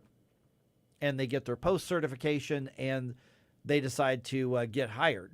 And they get hired, they go through and they pass the test, but they're not a U.S. citizen. They are a foreign national with citizenship in another country somewhere around the world rather, and they are empowered to arrest United States citizen in our borders. That is so crazy to me. That is what sort of republic do we have when basically a foreigner can come and arrest a citizen? Yeah. That's wild to me. Yeah. When humanity fathomed the idea of a nation, do you think they had anything like this in mind? No. You know what I mean? It's like, well, they would have never dreamt that the police powers would go to where they are today. Well, there's also to start that. with. there's that. Yeah, I suppose there's that. Oh my gosh, I mean, what else are you going to say about Illinois at this point? Well, we have cities, I think, including New York City, some sanctuary cities that are allowing illegal aliens to vote in local elections. Yes. Oh, that's right. True. That's right. True. Yep. I was going to say, I think Chris Arps, and I'm trying to remember the organization. Americans for Citizen Voting. Americans for Citizen Voting. They had a big to-do about that whole deal in New York. And it's crazy. But the question is, what do you say about Illinois at this point? 2 words: get out. Get out. Yeah, get out. How do you? I know there are people who can't, and that's the thing. That's the thing that hurts my heart. There are people who build businesses. They've got Cruda Bakery is 100-plus-year-old or something like that. It's knocking on a century in terms of the age of the business. You don't just kind of pick up that legacy and move it to another state. There's family farmers all over the place, particularly in southern Illinois. They've been on that land for generations. You just don't pick up and move a farm either. So, I hate the idea of all of our nice mobile cityfied Republicans leaving our our landed Republicans out to dry over in Illinois. But what else are you going to do? It seems pretty hopeless over there. Yeah, I mean, when you've got this is what your government thinks of you. Yeah. Here's a couple of reactions. The Illinois Fraternal Order of Police put out a statement saying, what message does this legislation send when it allows people who do not have legal status to become enforcers of our laws? This is a potential crisis of confidence in law enforcement at a time when our officers need all the public confidence they can get. Okay, so I'm glad the police are making the right call here. I wonder what happens, though, if they actually have to run into the use of this law. You know what I mean? There's how's that going to work out in the police house there? Right. Ooh. It's a recipe for disaster. It's par for the course. Also that. For J.B. Pritzker in the Illinois legislature. And as someone who grew up in Chicago, I can validate what I'm going to say here because it's my responsibility. This clown who's the governor thinks he's going to try to run for president someday. Oh, yeah. Yeah. He does. Right. He really does. Yeah. Man. The bill goes into effect in Illinois on January 1st. So, any pending lawsuits? Oh, I'm sure there are going to be, because he signed it Friday night, kind of unceremoniously, and so that was not the one he was trying to bring attention to. Like, he tries to get all the cameras there when he talks about abortion, but he signed this one into law then. Late on a Friday night. Late on a Friday. The way the government loves to do it. And it's what we in the media call taking out the trash. And he signed that into law. And so even if the first applicant who now qualifies, if they're not a citizen, applies on January 1st, you're looking at a year and a half, maybe 2 years before they're actually out on the beat somewhere. But the day will come, and of course all of this controversy will have died down. Some enterprising TV or radio person is going to do a human interest story on this poor refugee who came here from wherever in the country, and do the story on how they're now a police officer thanks to this generous law by J.B. Pritzker. And nobody's going to think to say, wait a minute, are they actually a U.S. citizen? You come here from anywhere in the world, go through the process, gain your citizenship, fine. Apply for whatever job you want other than president. Yeah, you can do anything here except be president. Now, you may not be surprised to find out that Illinois is not the first state to go this route. Really? Give you 3 guesses. Which other state has already done it? The first 2 don't count. California? California. Oh, no. 2022, California Governor Newsom signed Senate Bill 960 into law, which, and I'm quoting here, repeals existing citizenship requirements for peace officers, including police, corrections, and highway patrol officers. And that is from an Associated Press article. How can you argue that these people are not trying to deliberately destroy America at this point? Oh, I can't argue against that. You know what I mean? It's like at some point, you know, I've said this before. Like I try to give people the benefit of the doubt. It's like maybe their ideology just presents the world in a different way to them. They're simply mistaken. Mm-hmm. You know, they can be redeemed because they're mistaken. You know, because being mistaken is okay. You can make mistakes so long as you're open to fixing it, right? But this is just straight up evil. I think they know this is wrong. They already know this is bad for not only their constituents, but the nation at large. And they're doing it anyway. And that's evil. You know what? I remember back to the day after Inauguration Day when all these executive orders started getting signed by the guy who's occupying 1600 Pennsylvania Avenue. The big guy. Yeah, the big guy. The big guy. And that was kind of the indicator at the beginning. Okay, we're going to have a bunch of problems here. And then a couple months later, after COVID got established and we realized that they're lying to us about that and so many other things, that for me, it went from, like you said, Gabe, you want to give them the benefit of the doubt. Okay, you guys are settling in. You're trying to figure out what you're doing. We'll give you that benefit of the doubt. And then we realized, at least I did personally, after a couple of months, oh no, this is intentional. It's not accidental. Yeah, and it's not even incompetence. You know, you can't even say, oh, well, they don't know any better. They absolutely know what's coming down the pipe because of these things. Right. Now, to keep in mind, the timeline, though, is that the COVID stuff had been happening before Joe Biden became president. Oh, that's true. Yeah. I mean, that but it was accentuated with Fauci and all the mandates and everything else. It's all of it, that now it was really kicking in, where they were starting to say, hey, you lose your job. You got to get the shot or you're gone. Right.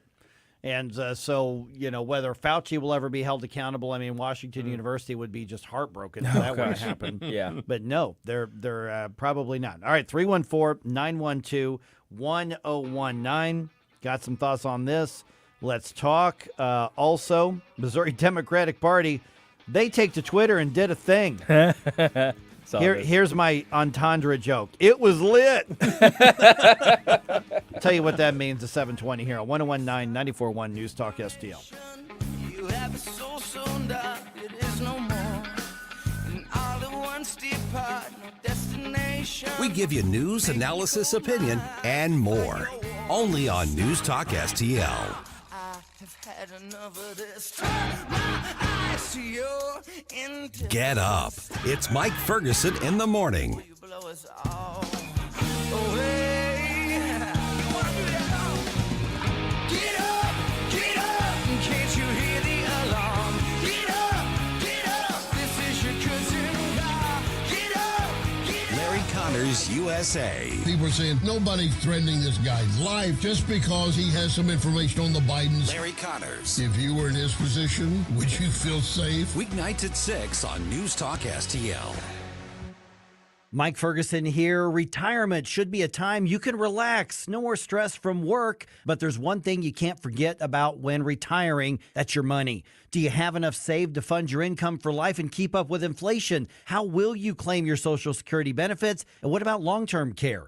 The ClearPath Wealth Management Group at Stifel is here to help answer all of these questions. You can hear their latest views on the markets and investing during On the Money, hosted by Stifel financial advisors Bob Stockdale and Eric Robert, every Saturday morning at 9, right here on News Talk STL. They can help you get organized, guide you through critical retirement decisions, and create an investment portfolio designed around your needs. To schedule your free retirement plan consultation, go to clearpathinvesting.com. That's clearpathinvesting.com, or call 636-695-2650, 636-695-2650. Stifel Nicholas and Company Incorporated, member SIPC and NYSE. For $1 a day, if any covered appliance breaks in your home, we guarantee to fix or replace it. All makes and models, washers, dryers, refrigerators, air conditioners, and more. Guaranteed to be fixed or replaced for $1 a day. Call the Home Service Club now for free information. 800-399-3701. 800-399-3701. 800-399-3701. That's 800-399-3701. Fox News commentary. The Trump campaign has spent more than its Q2 fundraising total on legal fees, and yeah, I'm a bit concerned. I'm Tommy Lahren. More next. Starting August 22nd, the U.S. dollar may have new competition from a new global supercurrency backed by Russia and China.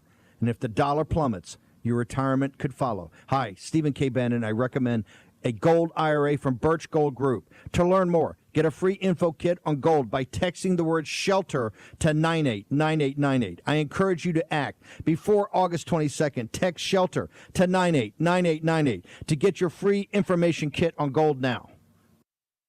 According to new reports, Trump's PAC Save America has doled out more than $40 million on legal costs in the first half of 2023 alone. This money has gone not only to fund Trump's legal defense, but also to his advisors and others swept up in his legal snafus. That $40 million is more than the campaign raised in the second quarter of the year and the single largest expense. A lot of this fundraising money has come from small dollar donors, so a lot of average, everyday Trump-supporting patriots who wanted to chip in with the hopes of re-electing the former president. So if Trump-supporting patriots are well aware their hard-earned money is going to help pay down the legal fees for a billionaire, that's fine and dandy, and y'all can obviously send and spend your money the way you see fit. I know many Trump supporters want to help him with these largely political, unfair, and BS legal battles, and I get it. Just know what you're paying for. That's all I'm saying. I'm Tommy Lahren, and you can watch my show Tommy Lahren is Fearless at Outkick.com. News, analysis, opinion.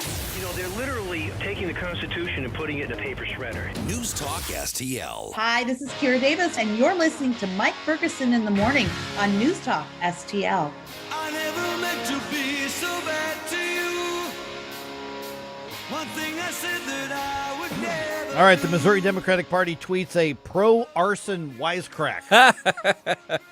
I think that's accurate. Yeah. I think that's an accurate description. I mean, if the arson is aimed at Trump supporters, I'll obviously tell you about that here in a moment. Don't forget that we are going to give away 2 tickets today to see Mannheim Steamroller. Mm-hmm. They have one concert this year coming up in St. Louis. It's going to be at the fabulous Fox Theater on December 20th. And tickets go on sale today. They might be on sale already, or they might go on sale at 8 o'clock. But we have tickets for you. So right around 1 hour from right now, we are going to give away a pair of that. If you are the right number caller, then you're going to get yourself a pair of tickets to see Mannheim Steamroller. You know what? It's August 1st. It's been hot out there, so just kind of think Christmas in July for just a few minutes. All right, I'm Mike Ferguson. Got Gabe Pfeiffer here. Got Stel Ponticus here. It is 7:23 right now. Pardon me. So in just a moment, I'm going to get into this thing where the Missouri Democratic Party sends out an ill-advised tweet, but they are not going to suffer the consequences that conservatives would. But if you're just joining us, we were talking about this law in Illinois that Governor Pritzker has signed into law as of Friday. Yeah, it's a thing. Yeah, it is absolutely a thing. I haven't looked at the Twitter. Have we linked to that story yet by any chance? For the Illinois signing into law? No, not this. Okay. I'll throw that in there. And it literally allows a non-citizen to become a police officer.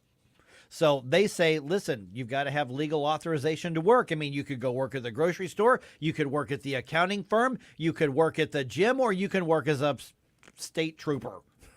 So crazy. Or at a radio station. Or at a radio station. There's a lot of aliens at radio stations. I just think they're like space aliens at radio stations, different kind of alien. Mm-hmm. But it does include DACA recipients, which, technically speaking, are undocumented. Right. Which also, now they have something, recognizing that they're under DACA, but they are actually illegal aliens. Yeah. Not their fault necessarily, unless they were older. But I think they can fix it, right? They have by the time you apply to be a police officer, you've got plenty of time to try to fix it, or at least start the process. So if you take it to its logical conclusion, It is absolutely possible that at some point in Illinois in the near future, unless the law is repealed or struck down by a court, that somebody who is an illegal alien in the United States will be arresting and taking custody of a United States citizen. At the very least, a non-U.S. citizen, a foreign national, a citizen of another country, will be arresting and taking custody of a United States citizen. 314-912-1019. Hey, Andre, you're on News Talk STL. What's your take, man? I just wanted to point out, I'm a little bit of a history buff, and a lot of this kind of stuff reminds me of, like, towards the fall of the Roman Empire. Like, they started giving rights to rights that only citizens had up until that point to non-citizens, and it really kind of spiraled everything out of control. I just thought it was just an interesting comparison. Okay. And then, secondly, I'm going to put my tinfoil hat on a little bit, but let's go. a lot of this stuff, like stuff that Gavin Newsom's done and Pritzker's done, and a lot of these other Democrats, like, there is no other way to look at it other than trying to destroy the United States. And I think that comes from the whole Davos World Economic Forum thing, that the only way that that New World Order side is going to get the control they want, is to basically break America so you don't have that shining city on the hill anymore. So you don't have this place that people can say, hey, look, everything you're proposing doesn't work. This works over here. So they're trying to destroy this over here so they can be like, see, that doesn't work. Well, that hat does not look like tinfoil to me, sir. Like I'm wearing that hat all day, every day. It's more like saran wrap. Gabe has a matching hat. I got a matching hat, man. I'll tell you what, because and I've said this before. Maybe you didn't catch it, but you try to give people the benefit of the doubt. It's like, okay, maybe you're just wrong. Maybe you just have bad ideas about governance. Maybe you haven't properly seen, the results of your ideology or whatever, and you can be fixed. I can fix them. Yeah, especially if that liberal is a cute girl, right? I can fix her. But the thing is, after a while, you got to look at these people and you have to. There's no way they do not know that this is a bad idea. There's no way that they do not know that it will cause strife and destruction and basically uproot all of American life. So I'm with you. I think this is a plan. I think it's part of a plan, because there isn't really another logical way to look at what they're doing other than to say they want it to end up this way. Right, and like you just look at the United States' quality of life.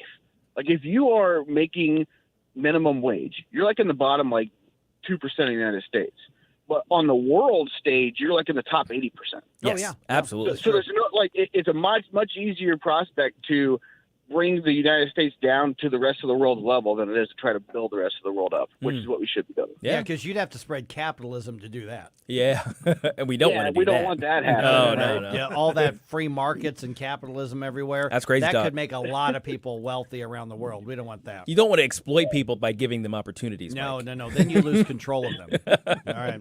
Hey, Andre, good take, man. Appreciate you being on the program. Have a good one here. Thanks, man. All right. I know we got a couple minutes here. Then we're going to talk about the big guy getting his part of the business, but he had no knowledge of the Hunter's, business dealings, except he was brought into the meetings 20 times, according to Devin Archer. We'll talk about that right around 7:35. I wake up this morning. One of the first things I do, I check my email real quick, and then I go through the Twitter feed and all that kind of stuff. And the Missouri Democratic Party really stepped in it. Yesterday. They sure did. Somebody put a tweet out there, and it was somebody's house, and I don't know where the house is. No idea where in the country this is. Could be in Missouri, could be anywhere else. Doesn't really matter. And it looks like it's just judging by the house. It's not a real affluent area house. And it's got Trump flags everywhere. I mean, that is like, instead of bushes and trees, it's Trump flags all over the house. And somebody just wrote, they took that picture and just wrote, what would you do if this is your neighbor? Well, the Missouri Democratic Party decides to quote tweet that. Mm-hmm. And they quoted the lyrics to that old song, the roof is on fire. We don't need no water. Let that blank burn. Now they said insert your own words here, burn. But that's the lyric to that old song. Yeah. Yes. And I don't remember who did that song, but we all know that song because everybody yells it in the club. In the club, yeah. And thinking that they were funny. Yes. And somebody pointed out, so you're pro arson against Trump supporters? Is that what it is? And so, we could do the flip test. And if a Republican had tweeted something like this, then all hell would break loose. The St. Louis Post Disgrace would be writing op-eds about violent rhetoric. And I look at this and I kind of rolled my eyes and I kind of laughed and I said, well, that was really stupid. Because I don't think they were actually calling for people to go out and burn somebody's house down. But if somebody were to go throw a Molotov cocktail and burn a political opponent's house down, it would be the left right now. Yeah, it's kind of part of their modus operandi, isn't it? So yeah, I'm pretty sure the intern who had control of the Twitter account at that time thought they were super clever. Yeah, and it was like, oh, I'm gonna light the right's hair on fire with this one. It was a fiery but peaceful tweet. Fiery but peaceful, and then they got freaked out when they realized the implications, or somebody said, are you an idiot? Yeah. Why would you give them that?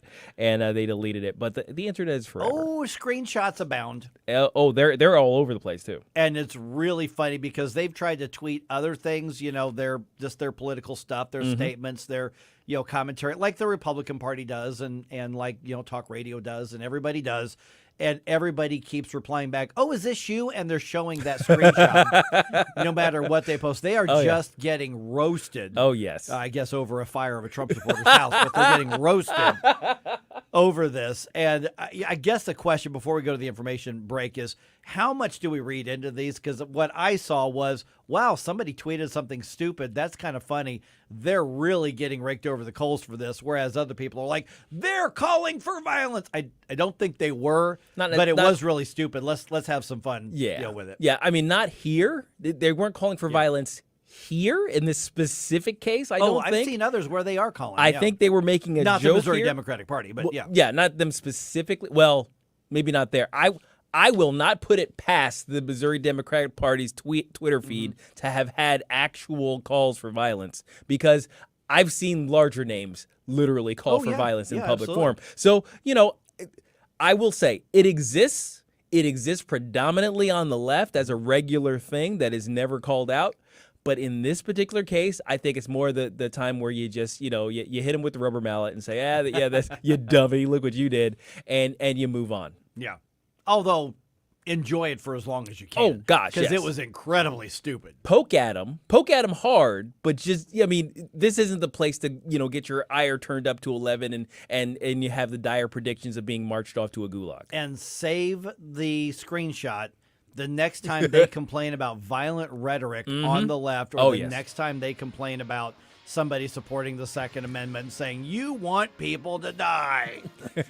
I would love to see it turn into their own Bud Light moment. Oh, yeah. That would be great. I want more people to walk away from the Democrat Party. Those guys are bad. And besides, we have cookies over here. And guns. And guns. Yeah. Yes. All right, 314-912-1019. You remember all that stuff that the White House has been insisting that Joe Biden had no idea who was doing business with Hunter Biden, never talked to them, was never involved. I have a slight update on that for you. A little bit. Just ahead, around 7:36 on 101.9 and 94.1 News Talk STL. This is News Talk STL at 101.9, 94.1, 99.1 HD3 and newstalkstl.com.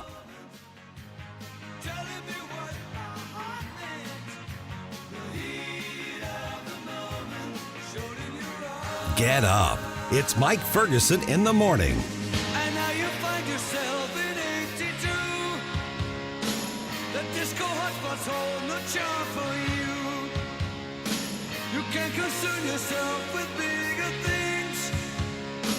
You catch a pull and ride the dragon's wings. 'Cause it's the heat of the moment. The heat of the moment. From the Michaels Flooring Outlet Weather Center. Strong storms and heavy rain passing St. Louis to our west and southwest this morning, but there is a slight chance that a shower could spring up right over us. Not a big deal, though. Otherwise, decreasing clouds through the day as the rain to our west ends, a high of 87. Another round of storms overnight tonight, this one closer to, if not right over, St. Louis. Look out, heavy rain, localized flooding possible with a low near 70. That wet weather moves out by midday Wednesday, but lingering clouds keep us cooler. Tomorrow's high only 83. That's your First Alert forecast. I'm meteorologist Matt Chambers. What if the music stopped? If the familiar voices were silenced? If there were no breaking news updates? What if your companion and connection to your community came with a monthly fee? Don't worry, we're free local radio with you wherever you go, celebrating 100 years and looking forward to the next 100. We are broadcasters. Text radio to 52886 and let Congress know you depend on your local TV and radio stations. This message furnished by the National Association of Broadcasters.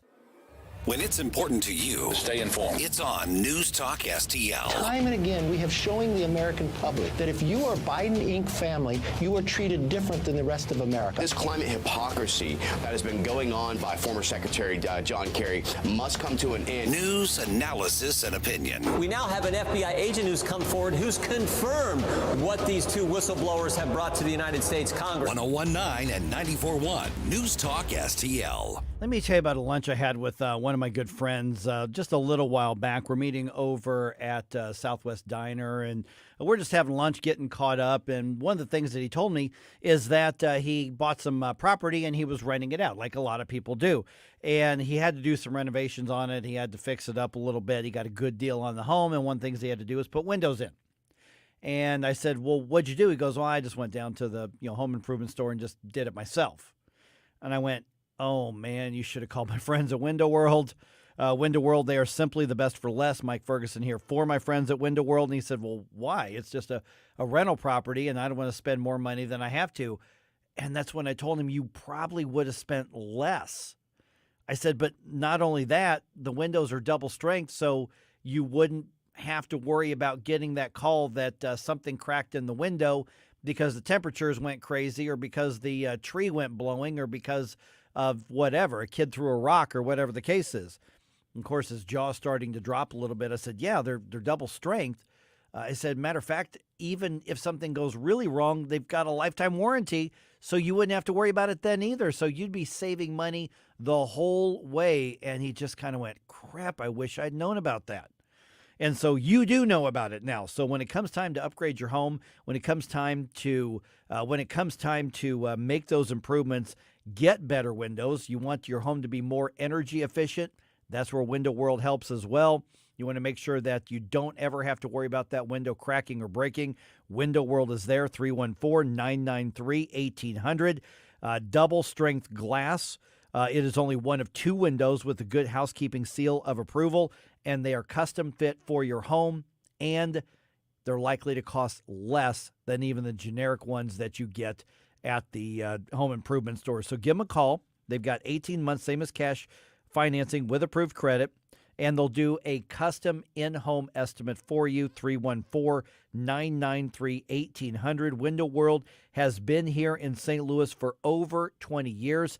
There are over 70,000 customers in St. Louis alone. Matter of fact, they're the preferred window of the St. Louis Blues as well. So find out how they can save you money, protect what's likely your largest investment, which would be your home, and make your home more energy efficient and save you money all along the way. 314-993-1800. Once again, 314-993-1800. So we finally got the parts for the time machine. Classic Kicks Country is streaming now. Hear all your new country favorites from the 90s. Streaming as it happened in the 90s. Classic Kicks. Download the Classic Kicks app from the App Store. Online at ClassicKicks.com. Or enable the Classic Kicks skill on Alexa. 90s new country streaming now. St. Louis's new choice for conservative talk. What can we do to drain the swamp? Live and local. At some point, do we just let the dumb ones weed themselves out? Our modern society has been keeping dumb people alive for a long time. This is News Talk STL.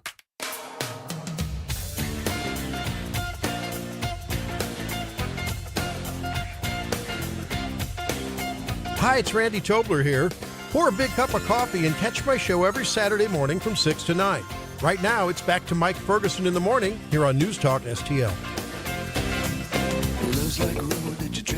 All right, it turns out that the big guy was on the phone during Hunter's business meetings several times. Once again, I will ask the question to everybody in St. Louis. Everyone who is shocked to learn that, please raise your hand. Anyone? We need that cricket sound. Bueller? See, I could ask that question without worrying about anybody taking their hands off the wheel in St. Louis. Oh yeah, nobody's shocked. Nobody's scared. All right, just remember, we are giving away another pair of tickets to see Mannheim Steamroller this December. We're going to do that today. It's going to happen around 8:20. So if you want a shot at getting those tickets, they only have one concert in St. Louis this year. It's going to happen at the Fabulous Fox Theater, and we've got the tickets for you. Okay, so the Devin Archer testimony. It was so predictable. This part's kind of funny, okay? Now, there's some serious implications here, but they decided to have the questioning and the hearing behind closed doors, and we were questioning that yesterday. But still, you and I were talking about it's going to take minutes, literally minutes, for us to find out what Devin Archer said, and that's exactly what happened. That's true. And the one option that was there that I was very afraid of, and it didn't happen, was Archer taking the fifth on everything or avoiding all the questions. And contrary to my thoughts, he actually came out and discussed most of the Sounds stuff. like it, yeah. So what was happening is the Congress critters were coming out of the hearing room and they were answering questions about Devin Archer's testimony. I haven't seen where Devin Archer has talked to the media about it yet, but I wouldn't be surprised if at some point he's making the Sunday morning talking head shows because he's probably going to have a book to sell, and the ghostwriters are working on that right now, I guess. So, hey, if you're in the business of cashing in on opportunity, man, this is the way to do it. So Representative Dan Goldman, he's a congressman, Democratic congressman from New York. He was outside of the hearing room, and he confirmed to reporters that Devin Archer did say, yeah, Joe Biden was involved in a number of these meetings. He did describe that there were approximately 20 occasions over the course of their nearly decade-long business relationship where, when one of them called the other, that Hunter Biden would ask his father to say hello to whomever he was at dinner. He said there were some times when it was friends and sometimes when it was potential business partners or business partners. But the witness was unequivocal and stated very clearly that they never discussed any business on that phone conversations. There were niceties and there was a hello and we talked about the weather or whatever it was, but it was never any business. They talked about the weather. Yeah, I'm sure that's why you call the Biden household. I right? think so. Right? They're big fans of the Weather Channel. Yeah, so they were going over programming on the Weather Channel. And hey, Pops, what do you think about that storm coming in? Their shared love of meteorology just united them across the ocean, regardless of the millions of dollars of transfers. Let's set that aside. James Comer was on Fox last night. I think he was on Ingram Angle, either Hannity or Ingram Angle, and he was asked to give his reaction. We saw Joe Biden has lied to the American people. He knew exactly who his son was getting those millions and millions of dollars of wires from, and he spoke to them, and he spoke to them often. Yeah, that would be the business partners that Congressman Dan Goldman was referring to. Those were his customers. Those were the people that they were trying to get money from to make some sort of deal from. And you call in the dad, hey, Dad, say hi to everybody. Devin Archer, also, according to multiple members of Congress who were talking to the media, said that he was bringing in his dad to sell, his words, the brand.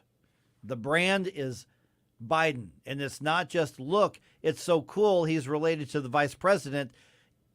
All accounts indicate they were selling access.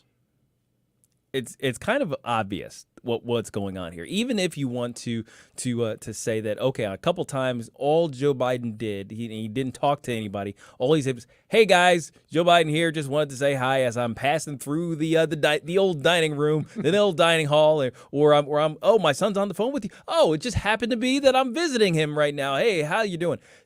you're still selling the brand, right? The brand being access, the brand being the power that man represented as the VP.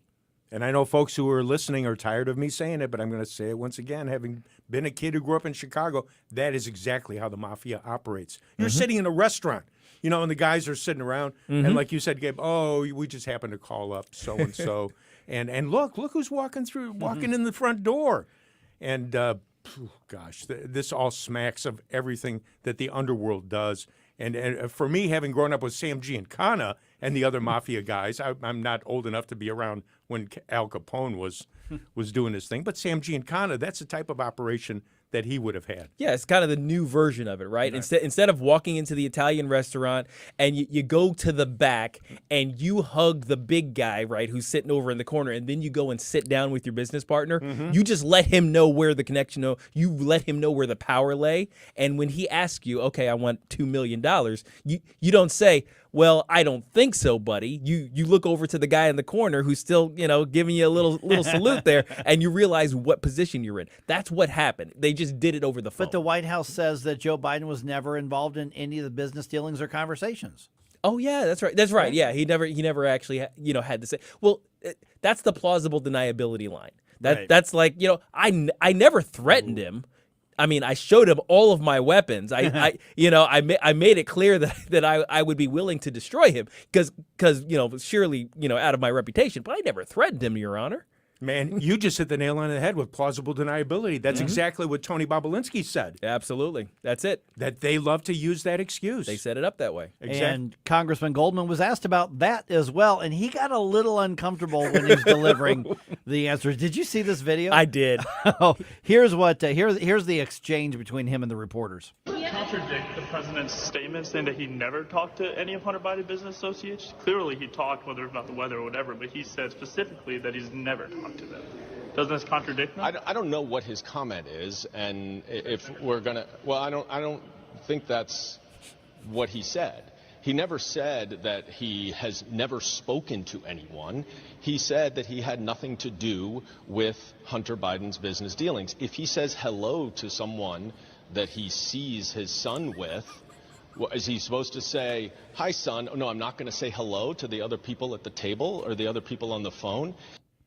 It's an amazing contortion act. I see it in my head. How many calories do you burn playing mental gymnastics? Well, given how sweaty he was, apparently a lot. I mean, if you look at that video, he's kind of sweating bullets. He's rocking back and forth on his heels. He's running his hands through his hair. He almost looked like he was tweaking as hard as Hunter was from that balcony that one time.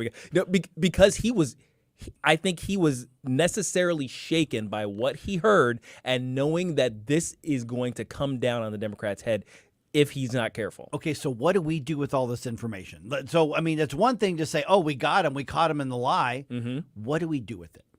Well, if you're a Congress critter, right? I love that term, by the way, Mike.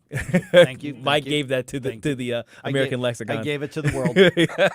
If you're a Congress critter, you use this as part of your inquiry. You start with the impeachment inquiry. You use this. You get even more evidence. Does anybody have transcripts? Anybody have recordings of any of these phone calls? Then so now you've built the case the way you would if you were a prosecutor, right? And then you bring it to the full impeachment, and you present that in front of the American people. You put it in their face 24/7. You get all of us, regular people to start talking about this in our little circles and stop being polite and just kind of, well, I don't know, shrug our shoulders about this. No. We got to say this guy is one of the most corrupt politicians in the history of American presidential politics. I think if you say the word Watergate, what do you think of when you say Watergate? What's the next word association? Impeachment or resignation or, or scandal. Scandal. All of those words will come up. I think we need to remind people this is worse than Watergate. It's 100 times worse than Watergate. This is the president of the United States over a barrel, leveraged, compromised by nations that are not our friends. This is really bad. So I think that we've got to always remember while it's really easy to go, aha, caught him. Karine Jean-Pierre and Joe Biden both kept saying nothing to do with those meetings. Now they admit that he did. you've got to remind people there's a reason that this is bad, not just that he lied, because we expect all politicians to lie. Yeah. Remind them that the executive branch, I mean, you go back to Schoolhouse Rock, the executive branch is compromised because of these scandals. That's what we have to find a way to do with this information. 314-912-1019. This is 1019 and 94.1 News Talk STL. Follow us on Rumble at News Talk STL. Get up. It's Mike Ferguson in the morning.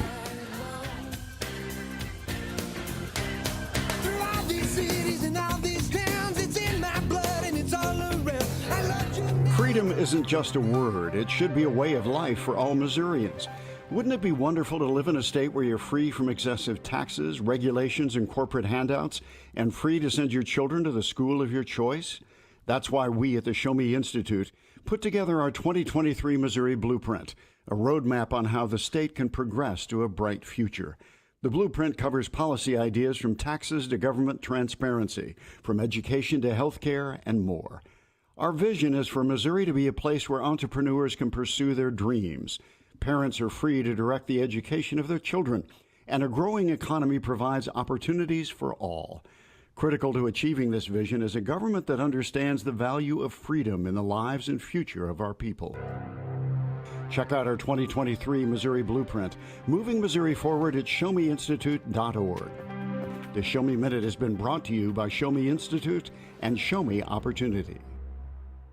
News Talk STL is proud to have Doug Voss of Safe Money Radio as part of our lineup each week. Doug has been a staple on St. Louis radio for many years as one of the leading financial experts in the area. Doug and Safe Money Radio is on 3 times every weekend, but in case you miss anything, you can check it all out at DougVossSafeMoneyRadio.com or call 844-676-SAFE. That's 844-676-7233. Doug Voss is a registered representative. Securities offered through DHL Securities, LLLP. Member FINRA and SIPC.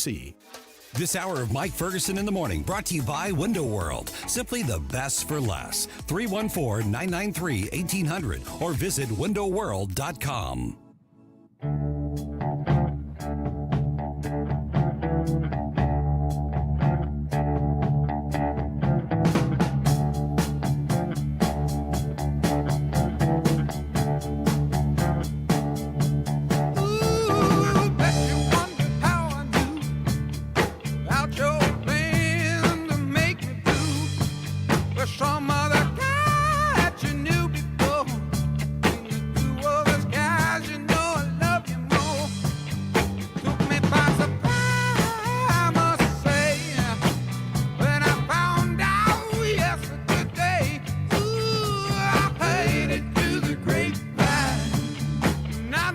All right,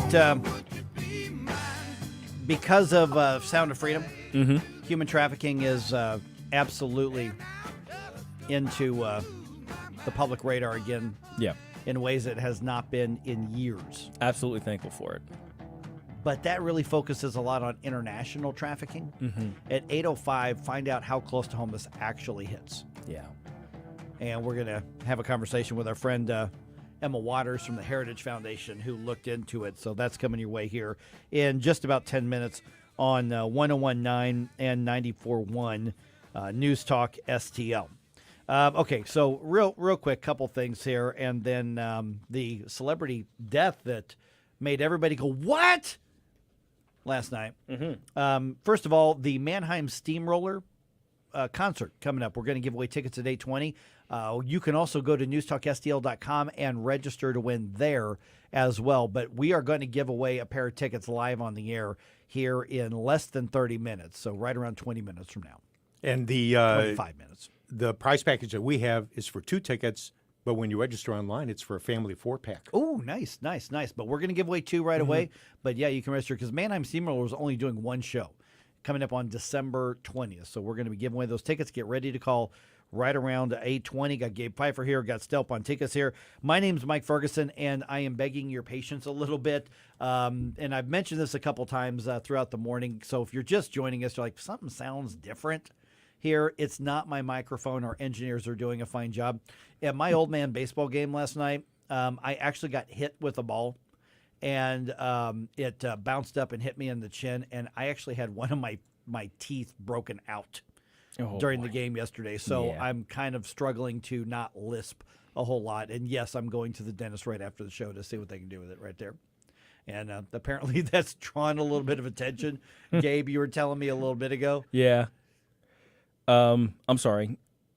You said I'm that lost. comment that came in. Oh gosh, yes. I'm sorry. I'm lost here. I'm trying to put up a social media post for the Mannheim Steelers. There you go. But you and I, Gabe, were wondering earlier, how in the world does a ball get up underneath your mask? I know it was it was a curveball that I called that dropped straight down. I don't know if it just hit right below me or hit the plate, because I went down and you normally put your mask down, and somehow this thing got up underneath my mask, hit the bottom of my chin, broke off the one tooth and made another tooth loose. Now, in the front of my bottom teeth, I actually had a fake tooth anyway from a tooth I lost years ago from sports as well. And so that one's not even staying in right now. Listen, I'm going to walk into this place and they're like, okay, this is a safe space. How long have you been doing meth? No, I haven't. Wait a minute. I play baseball. It's healthy. Now, one of our listeners, Amy, on Facebook. Now, knowing all of your troubles, my gosh, this has been a year, man. Broken orbital bone. You had a detached retina. Yeah. You had, how many other things going on? I mean, and even before all that, you had like one of the worst versions of COVID when COVID was just starting. Yeah. There's all that. So Amy says, Mike, bless your heart. I love the little southern thing there. Yeah. Bless your little pea-picking heart. Bless your heart. If something can happen, it's going to happen to you. LOL. Oh, and I had the heart surgery. And the heart surgery. Yeah, that's right. That's right. Because it wasn't beaten correctly or something like that. Yeah, it was beaten too much. Too much. You're checking off all the boxes. No Yeah, kidding, seriously. man. I'm going to call up an insurance agent, and all I'm going to hear is click. Well, right. but you have to say, hey, if it doesn't kill me, it makes me stronger. So I'm freaking immortal. Right I'm the now. Hulk. Oh, geez, yeah. All right. Well, there was a surprising celebrity death that happened yesterday. Oh, hi, boys and girls. I'm going to play with my new toy.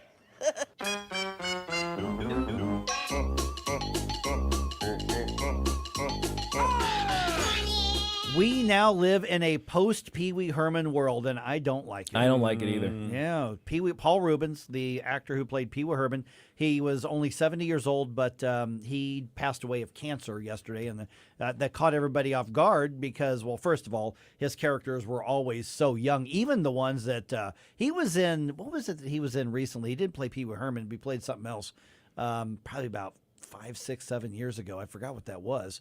But he was a working actor. He just looked a lot younger than what his age actually was. But we always think of him as Pee Wee Herman. And no, I don't think anybody knew that he had cancer.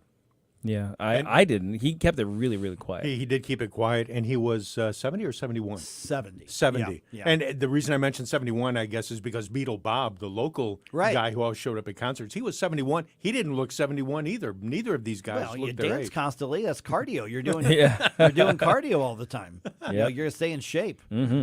And then the other one, which I think this is a reference some people may not get, if you remember the show Benson with Robert Guillaume back in the day. Ooh, Robert Guillaume. That was one of my favorite shows. back in the day. His character's nemesis, Kraus, the German housekeeper / cook in the governor's mansion.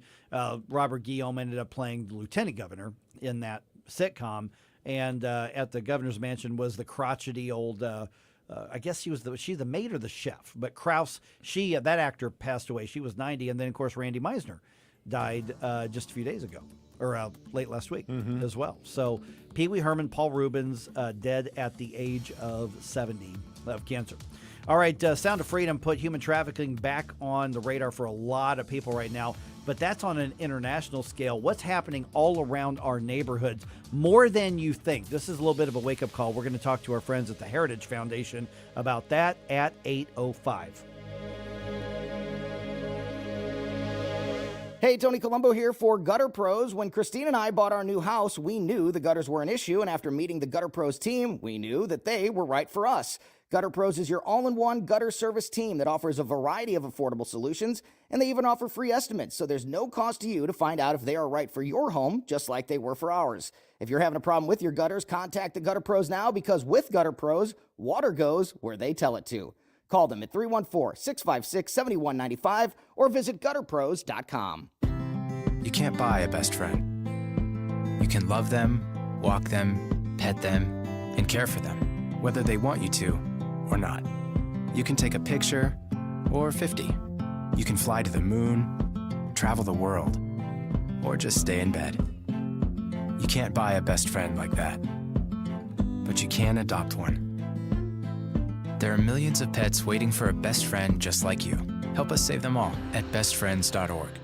KLGY HD3 Clayton, K270BW Bellefonte, KNBS Bowling Green. This is News Talk STL at 1019, 94.1, and always streaming at newstalkstl.com.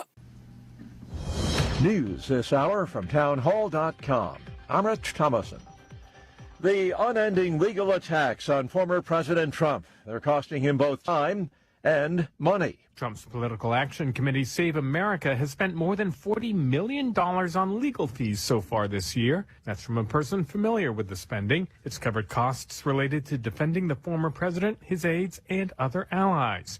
The group also received a $12.2 million refund from Make America Great Again, Inc., a pro-Trump super PAC it had previously donated to. At the same time, Trump's allies are creating a new legal defense fund. Trump is facing dozens of criminal charges from indictments in New York and Florida, with more expected as soon as this week. Ben Thomas, Washington. It is not keeping Mr. Trump off the campaign trail, though. He continues holding his signature rallies, attracting big crowds. Devin Archer's testimony to the House Oversight Committee as Democrats scrambling to defend President Biden against allegations of influence peddling. Archer's testimony cast serious doubt on Mr. Biden's claim that he never spoke with his son Hunter about Hunter's questionable overseas business affairs. Archer says the president, then the vice president, took part in numerous phone calls with Hunter and his foreign business associates. Archer says it was all about selling the Biden brand. Well, who thought this was a bright idea? Starting today, Americans will only be able to buy LED lights from retailers due to the Biden administration ban on incandescent light bulbs. Any manufacturer who violates the ban may face a maximum penalty of $542 per illegal light bulb. LED lights are much more expensive than incandescent bulbs, which is why President Trump refused to ban the bulbs while he was president. Tasha Stevens reporting. On Wall Street, Dow futures down 114 points. More on these stories at townhall.com. We all know Joe Biden isn't getting the job done and too often is making things worse. That's conservative business leader Doug Burgum, one of America's most successful governors. Raised with small-town values, Burgum built a billion-dollar company, creating thousands of jobs. As governor of North Dakota, Doug Burgum cut taxes, balanced the budget, and helped pass term limits. Where we come from, when something isn't working, you stop and you try something new. That's common sense. Joe Biden has got to go. As president, Doug Burgum will unleash American energy and end Biden's inflation. He'll secure the border to stop the flow of illegal drugs. And Burgum will rebuild our military to win the Cold War with China. Do you believe that the economy, energy, and national security are critical to our nation's future? Remember, that's why I'm running for president. Best of America PAC paid for and is responsible for the content of this advertising. Not authorized by any candidate or candidates committee. www.bestofamericapac.com. From the Michael's Flooring Outlet Weather Center. Strong storms and heavy rain passing St. Louis to our west and southwest this morning, but there is a slight chance that a shower could spring up right over us. Not a big deal, though. Otherwise, decreasing clouds through the day as the rain to our west ends, a high of 87. Another round of storms overnight tonight, this one closer to, if not right over, St. Louis. Look out, heavy rain, localized flooding possible with a low near 70. That wet weather moves out by midday Wednesday, but lingering clouds keep us cooler. Tomorrow's high only 83. That's your first alert forecast. I'm meteorologist Matt Chambers. This hour of News Talk STL is brought to you by Rodney and Jen Wallner and the entire Wallner home selling team at Berkshire Hathaway. Call them today at 314-810-SOLD. 314-810-SOLD. In 2023, fans welcomed Wilson Contreras to the Cardinals family, and on Saturday, August 5th, we celebrate him with his first gate giveaway. That day, 25,000 fans ages 16 and older will go home with their own Wilson Contreras home white Cardinals jersey, courtesy of Stiefel. That's not all. 10,000 fans ages 20 and younger will also receive a baseball card pack thanks to Topps. For details or tickets, visit cardinals.com/promotions. This is Wilson Contreras. See you at the ballpark. Sunday, August 6th, the Cardinals host the Rockies, and there's a giveaway for fans of all ages. That day, 10,000 fans ages 16 and older will get an exclusive Cardinals and MLB Network hat, and 10,000 kids ages 15 and younger will take home a Tommy Evans growth chart thanks to Missouri Farmers Care. Stay after the game for the post-game High Chew Kids Run the Bases. That's Sunday, August 6th, the Cardinals and the Rockies. For more ticket information, visit cardinals.com/promotions. This is Tommy Edmond. See you at the ballpark. Mike Ferguson. It's a miracle we're not in prison. Gabe Pfeiffer. Are you kidding me? Get up! Get up! Can't you hear the alarm? Get up, St. Louis. Yeah, it's kind of a thing. Mike Ferguson in the morning on News Talk STL. Get up! Get up! This is your cousin.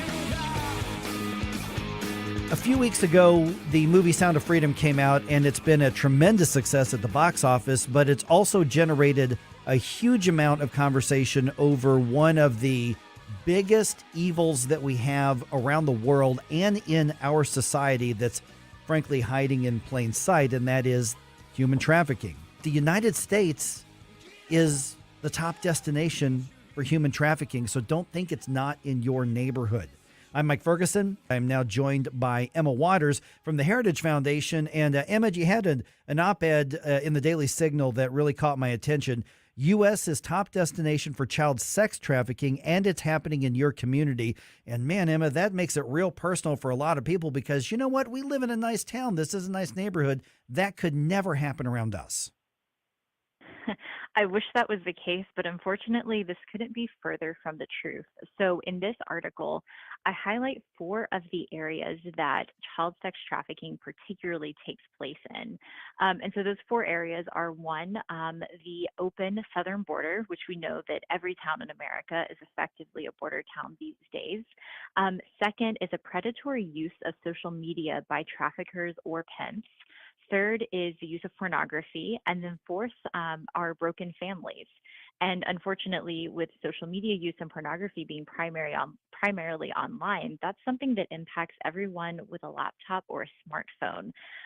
With the border, we know that people, including drugs and other such things that are coming across the border, are making its way into all of the 50 states. And with broken families, unfortunately, every city in the United States is being wreaked with havoc simply because mothers and fathers aren't there in the lives of children like they need to be. Let's start with the southern border aspect of this. Obviously, a highly charged political debate. You've got very different philosophies. But in your article right here, you quoted a whistleblower who actually testified in Congress calling the United States, and I'm just going to use quotes here, United States federal government has become the middleman in a multi-billion-dollar human trafficking operation targeting unaccompanied minors at the southern border. That's a big claim, Emma. What did that whistleblower mean by that? So, and this is, like you're saying, where it really gets into the weeds of what the impact of the policies are. So you can have a sympathetic view of immigrants wanting to make room for people who are coming to the United States to pursue a better life. But in doing so, you can't deny the point that the way that the southern border is currently being run is not actually benefiting the United States, and it's certainly not benefiting those who are coming to the United States because it's primarily being run by traffickers or drug cartels. So this particular comment is referencing the fact that with the open border and the fact that our border protection is just so overrun right now, traffickers and drug cartels are daily bringing unaccompanied minors and adults into the United States with the explicit goal of using them in either sexual exploitation or enforced labor. So in May of this year, U.S. Customs and Border Control encountered an average of 435 unaccompanied minors every day. And those numbers have been higher in months just prior to that. So we're talking about thousands of unaccompanied minors coming to the United States who, in many instances, are being released to non related adults.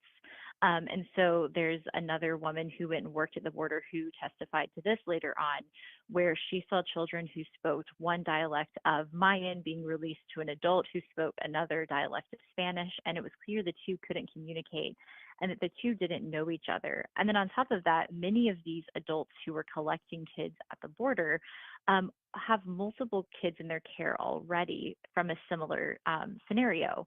And so I think one study predicted that about 60% of the unaccompanied minors that are coming across the border are being trafficked in sexual exploitation and sometimes in forced labor.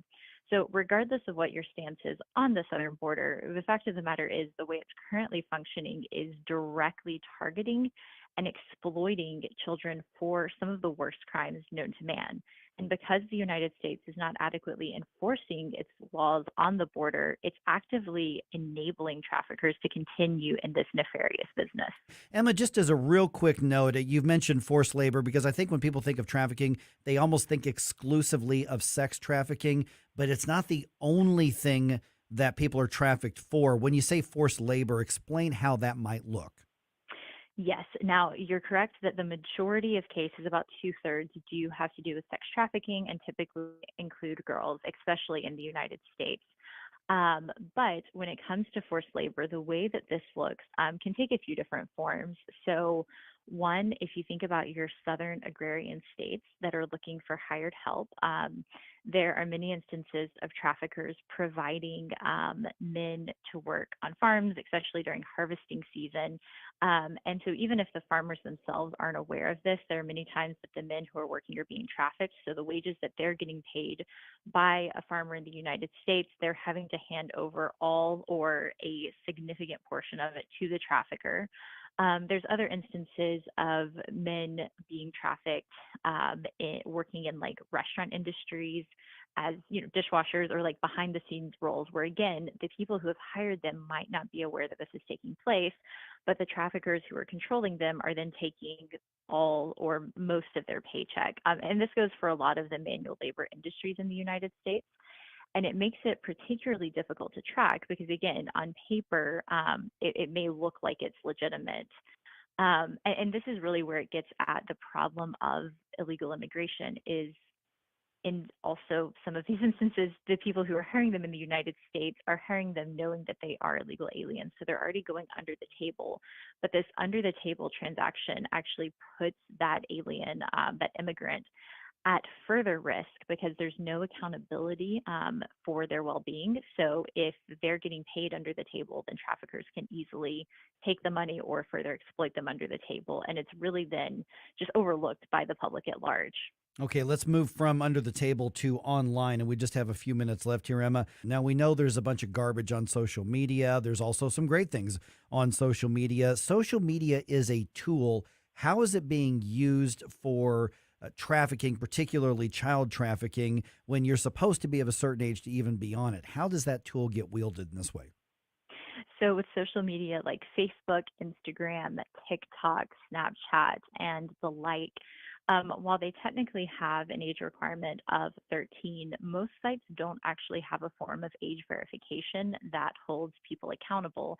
And because it's the internet, you can present any way that you want. So there are many instances of traffickers or even pedophiles who will go on these social media sites, pose as a younger man, pose even as a woman to groom and build relationships with minors for the explicit purpose of later exploiting them either just online through inappropriate webcam sessions to tricking them into sending sexually explicit content of themselves, or even in some instances using social media as a way to build a relationship to later meet them. So one phenomenon that's pretty common is what we call the Romeo effect, where a man will connect with usually a younger woman online, really as young as age 11 in the stories that I'm seeing, but particularly, I think like probably the highest percentage around age 14. And at that age in a woman's life, he'll be a friend, he'll be someone who listens to her talk about her problems. Oftentimes, they'll start providing some sort of financial help, buying them dinner, buying them clothes, buying them new devices, all for the purpose of grooming them for later sexual exploitation. And so there's one study that says for kids aged 7 to 11, 55% of victims are recruited using social media. So this is over half of children that are being recruited into sex trafficking. Social media is the primary form of contact between the two. And that's what makes it so particularly terrifying for parents. As one woman said, my daughter was being trafficked from my very house and I had no idea. Because if social media platforms aren't holding traffickers and pedophiles accountable with the content that they're sharing, if they're not putting safety restrictions in place, and in many cases, if parents aren't adequately overseeing their child's social media use, it's actually very easy to get the sort of sexual content that can later be distributed and shared thousands upon thousands of times without ever having to make direct contact or like in-person contact with the child. And that's what makes the social media factor so particularly problematic and so useful for people who want to exploit children. All right, the article is called U.S. is a Top Destination for Child Sex Trafficking, and it's happening in your community. You can find it at the Daily Signal. Emma, we can find your work at the Heritage Foundation as well. Are you on social media as well?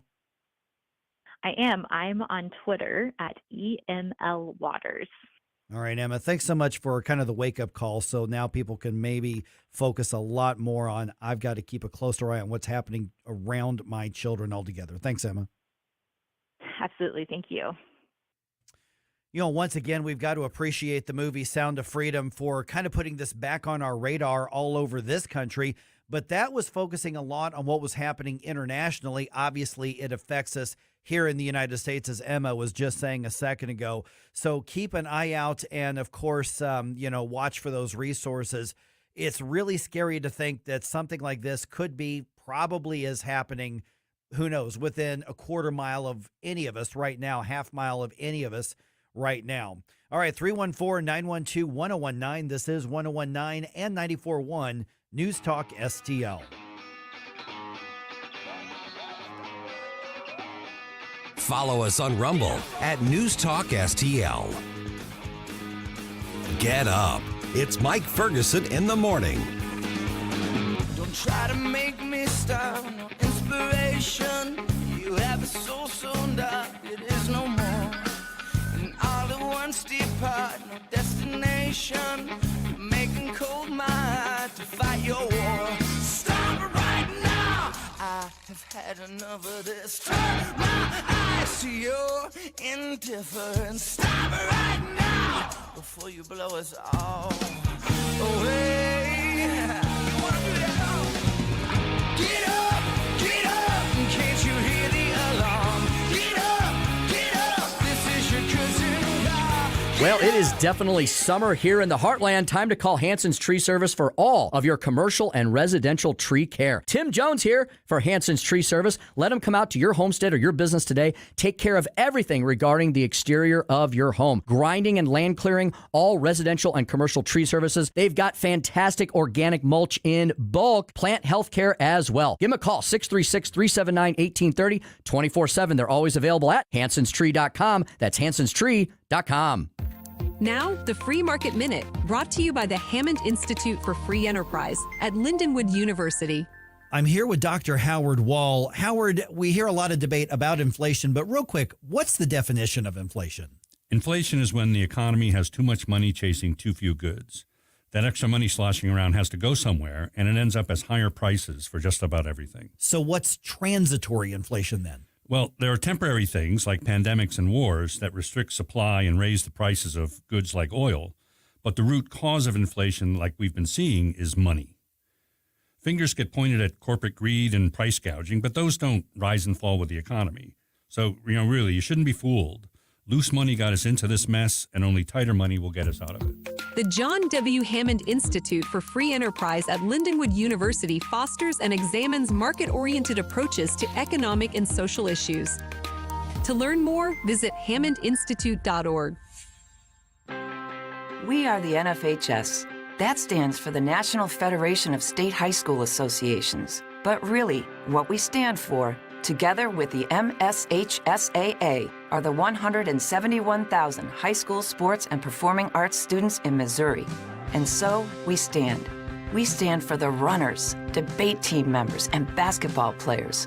We stand for their coaches, officials, and adjudicators. We stand for the drummers, football players, and actors. We stand for the golfers, singers, and swimmers. We stand as the national leader and advocate for these essential activities and all who participate in them and make them possible. Because it is our purpose to ensure that high school students get to play, perform, and compete together. To learn more about who we are and what we stand for, visit nfhs.org. This is 1019 and 94.1. I have to tell you, if this is how they're going to behave, I'm rethinking my position. News Talk STL.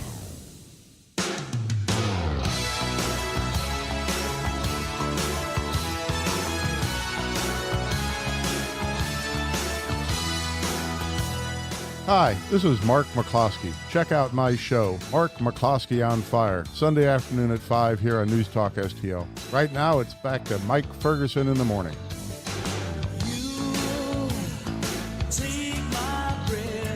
All right, Devin Archer says the big guy was on the phone with Hunter Biden's business associates and potential customers a lot. At 8:35, Jennifer Van Laar from redstate.com is going to be with us. She's covering it for them, and we're going to get the latest from her. Once again, that's in about 15 minutes right here on 1019 and 94.1 News Talk STL. Quick reaction from Congressman Jim Jordan coming your way here in just about 2 minutes or so, along with the rest of your news roundup. But right now, Stell, let's give away some tickets to go see some music. What do you say? Oh, that's a good idea.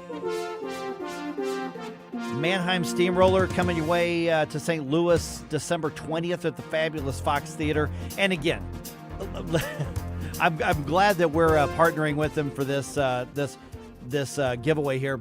But is there a better place in St. Louis for a Mannheim Steamroller concert than the fabulous Fox? Definitely not. No. Stiefel might be close, but still, the Fox is the best. Perfect. Absolutely perfect.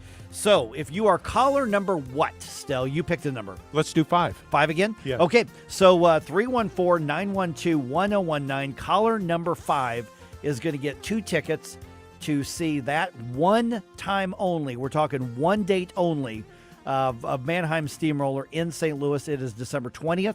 It's at the fabulous Fox. You can go online and buy tickets now, but we are going to give away a pair of tickets right now, 314-912-1019. And you can also go to newstalkstl.com, register online for another drawing, but somebody's getting a pair of tickets here in just a couple of minutes here. All right, 314-912-1019. And just in a couple of minutes here, I'm going to tell you who it is. All right, we're going to talk about this in more depth at 8:35. Former Hunter Biden associate and BFF Devin Archer testified before the House Oversight Committee behind closed doors on Monday, and he said President Biden had been, in fact, involved with his son's business dealings in the past. And Archer claims that Hunter put his father on the phone while meeting with international business partners to help, and these are his words, to help sell the brand to executives and potential business partners. So here's House Oversight Committee member Congressman Jim Jordan. He was on Fox's Hannity last night, and he says what they heard in that testimony tells us more about Hunter Biden's business and why his recent plea deal was rejected by that district court judge who was in Delaware. The FARA allegation, the FARA concern derives from this action that took place in Dubai, where Hunter Biden is talking about how can the U.S. government, they're asking Hunter Biden, how can the U.S. government intervene and help us in this situation? So now we have some more light on that terrible deal they tried to put together last week. And, of course, you've got the Biden administration saying, no, we had nothing to do with any of those meetings. We're going to talk to Jennifer Van Laar from redstate.com about that here in about 12 minutes. Governor Mike Parson declines to intervene in an execution that is set for today. So now it's up to the U.S. Supreme Court to decide whether or not they're going to stop the capital punishment of 45-year-old Johnny Johnson. Johnson lured a 6-year-old St. Louis County girl in an attempt to sexually assault her in 2002. Now, he admitted during that investigation, and as part of his original conviction, he admitted to beating the girl to death with rocks and a brick when she fought back. His lawyers say his mental illness makes him incompetent to understand the connection between his crime and the execution, and they are arguing that should spare him. Chances are that execution is going to go through. I will let you know tomorrow during the news roundup as well. Okay, go to our News Talk STL podcast if you want to hear the interview about this. Governor Ron DeSantis, obviously, he's running for president as well, but this is not about his presidential campaign. But Governor Ron DeSantis getting a lot of criticism for some new history curriculum in his state of Florida after Vice President Kamala Harris claimed that it teaches that slaves benefited from slavery. Kamala Harris got on a jet at taxpayer expense and flew to Florida to lie about the African-American history standards that were developed. That audio is from Fox's special report with Brett Baer. And if you want to hear our conversation, because we had that with another one of our friends from Red State last week, where he really set the record straight. So be sure to subscribe to the News Talk STL podcast, and you're going to get a lot of great information like that. Okay, big story out of St. Charles County here. St. Charles County Council deciding to give themselves some more time to decide on a proposed 298-acre 450-home development project.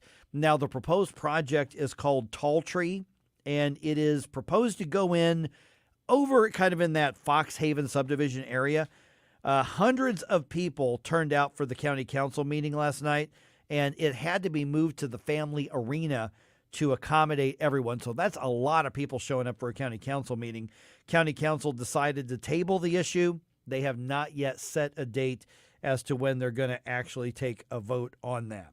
All right, sports news here, and then I'm going to tell you who won those Mannheim Steamroller tickets. So the Cardinals had Monday off.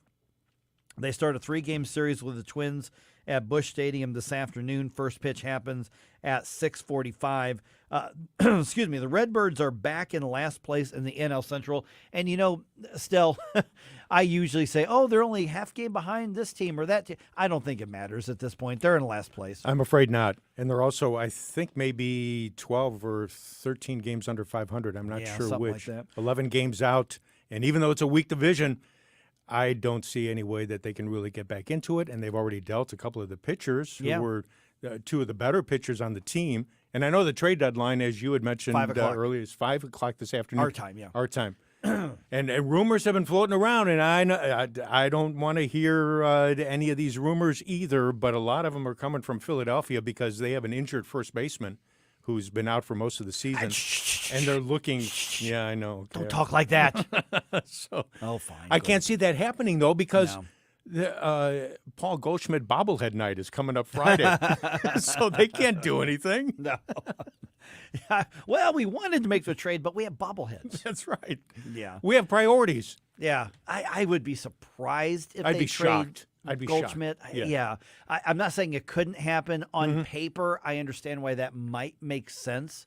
But I don't think just from a team perspective that makes sense. I think he's way too valuable to the Cardinals and will be for the next 2 or 3 years. But what happens if the Phillies offer 3 or 4 top prospects? If they're pitchers? Okay. Yeah. At least a couple pitchers out of the 3 or 4? Yeah. You're tempted if you're the Cardinals. I'm afraid so. I would hate to see it because Paul Goldschmidt came to St. Louis to win a championship. And the front office has just said, we're giving up on this year. So understand. And I'm going to go to Cardinals games. Don't get me wrong. If it's a daytime game, I'll go. But the Cardinals have basically said, we're giving up on this year. We are doing everything to build to next year, which is one of the reasons I think that they're keeping Nolan Arenado in place and kind of keeping him satisfied right now, because Nolan Arenado and Paul Goldschmidt came to St. Louis to win a championship, and the wheels just fell off this year. So the front office is kind of doing what the Blues did around the All-Star break, and they just said, you know what, forget this season. We're building for next year. So when you go out to see Cardinals games, go out, have fun, visit with your friends, understand that that's what you're doing is to take in the ambiance, to take in the tradition, but the Cardinals are not making a serious push for the playoffs this year. And you know what, from my perspective, and I'm not trying to use this as an excuse, and I'm saying this as a Cubs fan, but more as a Major League Baseball fan, even though I'm still ticked off about what they did with the All-Star game a couple of years ago, moving it from Atlanta to Denver. Yeah. But that's another story for another day. The thing that I think really hurt the Cardinals was losing Alex Reyes, who would have been, I believe, top of rotation pitcher, and Oscar Taveras. Oh, people forget about that because he had that tragic death. Yes. Man. He would have been a solid outfielder for probably 10 years or so. Yeah. He was so talented, he was if not a 4-tool player, maybe even a 5-tool type of player. And you can see what a difference someone like Ellie De La Cruz has made for the Reds as a youngster coming up. And we remember what happened when Vince Coleman came up in '85. That's right. And what a spark plug he was. And Oscar would have been, I believe, that type of player. Sadly, neither of them are available. Yep. And we have a winner? Yes, we do. All right. Yeah, congratulations to Mark Westcott from Richmond Heights. Yeah, Mark picks up a Richmond couple Heights of in tickets. the house. There it is, indeed. Mark gets a couple of tickets to see Mannheim Steamroller December 20th at the Fabulous Fox. That's going to be a lot of fun. So, Mark, thanks for being a part of News Talk STL, neighbor, because I live in Richmond Heights as well. All right, just ahead here, Jennifer Van Laar, managing editor of RedState.com. She is all over this Devin Archer testimony and what it means, not just to Hunter Biden, but potentially to Joe Biden as well. We're going to talk to her right around 8:34 right here on 101.9 and 94.1 News Talk STL. Don't forget to connect with us on all the social media platforms, Facebook, and also Twitter. And you can get a hold of me at AVP Radio Show on Twitter as well. Tony Colombo here for Cadre Asset Management. A cadre is defined as a small group of people specially trained for a particular purpose or profession, and that is the role that Cadre Asset Management can play in your financial journey. Learn more about how they can help secure your financial future by following Cadre Asset Management on Facebook, or just go to cadreassetmgmt.com. Cadre Asset Management is a Missouri-based independent advisory firm licensed under and securities and investment advisory services offered through Founders Financial Securities, LLC, a registered investment advisor, member FINRA SIPC. Getting a new floor for your home can be intimidating and a little scary. But that's not the case when you go to Michael's Flooring Outlet. Katie here, and my mom and dad used Michael's, and they had a great experience. They've been a locally owned and operated family business for more than 30 years. You want variety? Michael's has carpet, hardwood, laminate, ceramic tile, luxury vinyl, natural stone, and many other options. Shop in-store at one of their 3 locations in Creve Coeur, Dardine Prairie, or St. Peter's. Check out everything that Michael's has to offer at igotfloored.com. I don't have to tell you it's hot time summer in St. Louis, so why the heck are you still dragging those hoses around your yard? Tim Jones here for Professional Irrigation Systems. They will do a residential irrigation install in one day, custom irrigation designs for every property. We made that decision years ago. We've never regretted it. Irrigation installs improve your curb appeal. They also have got landscape lighting and fertilization packages as well. Make your yard the envy of the neighborhood. 636-692-4441, 24/7 at proirrigation.com. That's proirrigation.com. Subscribe and watch your favorite News Talk STL shows. Mike Ferguson in the morning. The Vic Porcelli Show. Colombo and Katie. Jones and Arps. Webcam streaming on Facebook, Twitter, Rumble. Subscribe and watch. News Talk STL.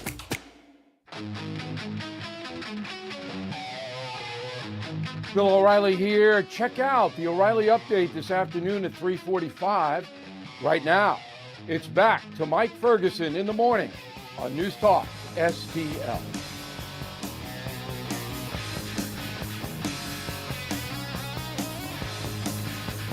Devin Archer's testimony depending on who you ask. It is either a bombshell, and it shows there's clearly a pattern of corruption and abusing the office that Joe Biden was involved in, or it was no big deal and they were just talking about the weather. I mean, literally, those are the two extremes of the assessments based on whether you have an R or a D behind your name. Going to talk to our friends at RedState.com about that in just a moment. I'm Mike Ferguson. Gastel Ponticus here right now. Don't forget, check out newstalkstl.com. We've got the newsletter. Comes out once a week, and it is so much fun. This is not one of those where we just try to sell you a bunch of stuff. You get a new political cartoon from Todd Showalter, host of Right Mind with Todd Showalter every weekend now on News Talk STL.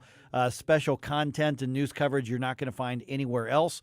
in addition to some of the highlights of the week from all of our different radio shows right here. It is free, comes once a week, and no, we don't do anything with your contact information to sell it or spam you stuff. You just get that free newsletter.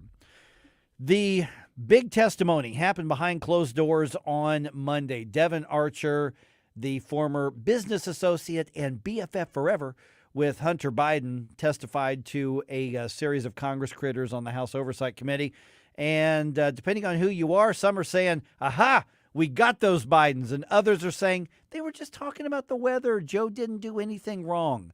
So what really happened? Jennifer Van Laar from redstate.com is all over this, and she joins us right now. And Jennifer, thanks for being back on the program. Been a little while since we've chatted. It was interesting that this was held behind closed doors, but the leaks of what was said came out within minutes of the testimony, so it's not like it's a big secret. But what would you say is the biggest takeaway from what we know about that hearing so far? Well, for me, there's two big takeaways, and the first one is the confirmation, which we all knew anyway, that Hunter Biden would have Joe talk to his business associates. And the second for me, because I've been covering so many of Hunter's foreign business dealings for years, is we got three distinct examples of times where there were foreign people who mostly were tied with the government of these other countries who engaged in business with Hunter and Joe and got something tangible from that relationship. So they should have both been registered under FARA, but he was vice president then. Joe was. I mean, imagine having a private business dealing between our vice president and someone related to the Chinese government. It's mind-blowing. Respond to this. This is Congressman Dan Goldman, who was being asked about, wait a minute, didn't this contradict the White House's claim that he never had any contact with these business meetings and he wasn't involved and didn't even know what Hunter Biden was doing? So here's that exchange between a reporter and Congressman Dan Goldman, who was in the hearing. Contradict the president's statement saying that he never talked to any of Hunter Biden's business associates? Clearly he talked, whether it's about the weather or whatever, but he said specifically that he's never talked to them. Doesn't this contradict them? I don't know what his comment is, and if we're gonna, well, I don't think that's what he said. He never said that he has never spoken to anyone. He said that he had nothing to do with Hunter Biden's business dealings. If he says hello to someone that he sees his son with, is he supposed to say, hi, son? Oh, no, I'm not going to say hello to the other people at the table or the other people on the phone. Jennifer, you've written that the Democrats are moving the goalpost on explaining all this away. Is this what you were talking about? Absolutely. And we learned later that one of the phone calls, this was while Archer was still testifying. It was in a break between the Republicans and the Democrats questioning him. Goldman ran out there and kind of Adam shifted the situation. And later we learned that one of the phone calls was a Burisma board meeting somewhere in the Middle East, I think Dubai. And then Hunter and two people from Burisma, one of them who gave him the bribe, Mykola Zlochevsky, walked away and called D.C. in quotes. And that meant they were calling Joe Biden to talk about what Burisma needed from Joe Biden. That is not in any way only talking about the weather. I mean, maybe they said how hot it was in Dubai or exchanging pleasantries. And also, I'm in business, you're in business. I can't ever remember being at a business dinner where someone randomly called up their parent and put them on speakerphone to say hi to everybody at the table. That just never happens in business. Hey, good morning, Jennifer. This is Stal Ponticus. Couple quick questions for you. Number one, will the transcript for the testimony be coming out in a day or two? Is that what I heard correctly? Yes, that is what you heard correctly. The court reporter would have been able. I was a court reporter for 20 years before I became a journalist. So they will be able to have that probably by this morning. It's already to the people in Congress who just need to make sure that there's any personal information redacted that shouldn't really be out there when they release it to the public. Okay. And my other question, and I had gone over a little litany of some of the items that had me wondering after what happened yesterday, because I was a little bit surprised that Devin Archer actually answered all the questions. I kind of thought maybe he would avoid some of them or take the fifth or do something like that. But it sounds as though he answered most of them. And my final thought was, well, we all know that U.S. vice presidents always travel halfway around the world to get rid of local prosecutors.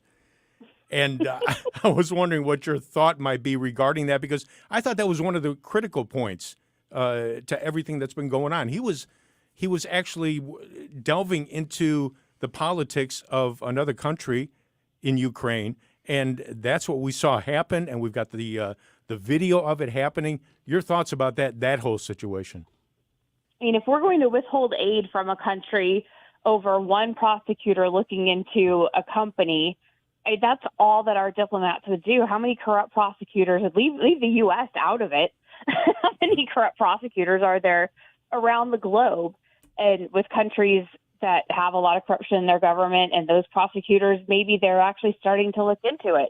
It was Biden's view that Shokin had to go because he was corrupt, and sure, he was a little bit. You don't get anywhere in Ukraine without being somewhat corrupt. But yeah, it's just insane what they're trying to make us believe happened. But is it not true that prosecutor was on the edge of looking into that relationship that Hunter had with Burisma? Oh yeah, absolutely, he was. And I don't know that they, in Ukraine, the way that things go, sometimes the little bribe makes it go away. Maybe they just needed to pay enough people, and it would have gone away anyway without Joe Biden being involved. We are visiting with Jennifer Van Laar from redstate.com, and you can see her article. I would list one, but just go to redstate.com and find you're constantly updating on this, Jennifer. Talk about why this matters. I mean, it's one thing for conservatives and those of us who are on the right to go, see, we caught them in another lie. We told you so. What scoundrels they are. What's the bigger picture? Why does this matter so much?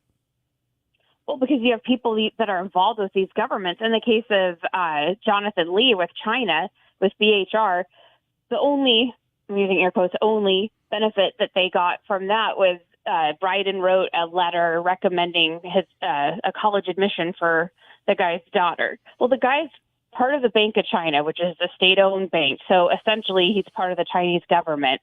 If we have our now president and then vice president using his office to either direct policy in another country or to do favors for government officials there, that gives them kind of control over what we're doing now. Look at what we're doing with Ukraine, and we're looking the other way on China on so many things. It's easy to see where this is influencing our policy. Yeah, because we're talking about a compromised executive at this point. Right. And it means that he's making his decisions not for the good of the American people, but to not tick off these people that have dirt on him. Now, the connection, I think, to the plea deal that fell apart last week, and we talked to your colleague Susie Moore about that last week as well. So the connection here seems to be pretty obvious. But what about that plea deal? They're going to try to come up with another one. What could still happen between whatever immunity is agreed upon versus whatever immunity is denied, and the investigation into these business dealings and possibly Joe Biden as well? Because I think a lot of people are saying, well, they're two separate things. The son's got his own problems. Here's a scandal for the president, but these are actually connected. They're highly connected. I mean, Devin Archer said that the brand that they were selling was Joe Biden and his influence. And regardless of whether that plea deal stays or not, the prosecutor said last week that FARA charges are not covered by that plea deal. And everything that Devin Archer testified to that we learned about yesterday completely opens the door to charges like that for Hunter. And those are serious felonies, and especially if you have multiple felonies. So, yeah, there's still a lot of exposure for Hunter, even if that plea deal goes through. Yeah, but that assumes that the Department of Justice would actually be seeking active prosecution as opposed to working for their boss. What's the state of confidence that we would have that they would actually pursue a prosecution based on evidence? If you asked me that 2 months ago, I would have said no confidence. But we also learned yesterday that the House I believe the Judiciary Committee is opening an inquiry into the plea deal negotiations here and who signed off on that within the Department of Justice, because it is such an unusual plea. Like the judge said, she'd never seen anything, any diversion agreement like that, any plea agreement structured like that. So there's going to be a lot of sunlight on there, and there's a lot of things that Congress can kind of threaten these people with if they don't start doing their job correctly. They can impeach Merrick Garland. They can open an impeachment inquiry of him. And when you talk about those impeachment inquiries, we talk about these hearings, I think a lot of people just say, well, Democrats are in control. They investigate Republicans. Republicans are in control. They investigate Democrats. That's just what they do. But we're talking about another level, because if we're talking about an impeachment inquiry, if the Republicans are serious about this and they do it the right way, there could be some tremendous consequences, whether it's Merrick Garland being impeached or even Joe Biden being impeached, although I don't have any confidence that the U.S. Senate would actually convict and remove him from office.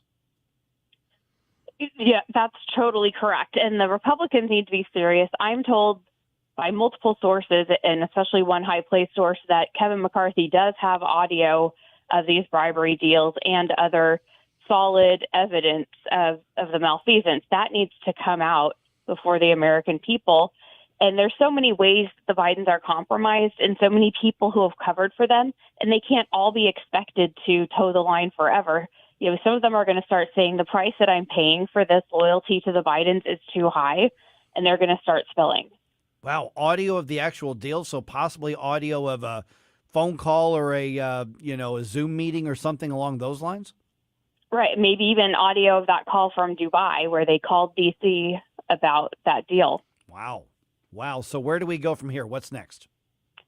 Well, just keep watching what they do every day. Keep putting the information out that you get from sources like Red State and other good journalistic outlets, so that the more that this information is out there, the public, the more pressure people in Congress feel to actually do something. All right, and you just mentioned it, but redstate.com, Jennifer Van Laar's coverage of this is really extensive. So, Jennifer, appreciate you giving us the update here.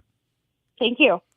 All right, 314-912-1019. And by the way, that conversation we just had, that is something that you want your friends and your colleagues on both sides of the aisle to hear. So that's going to be posted in our News Talk STL podcast a little bit later on today, probably by mid-morning. So check that out, subscribe, and send it to the people who need to hear it. All right, 314-912-1019.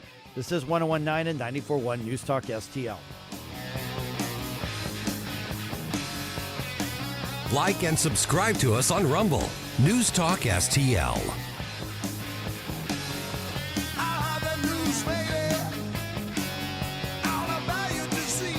Mike Ferguson in the morning.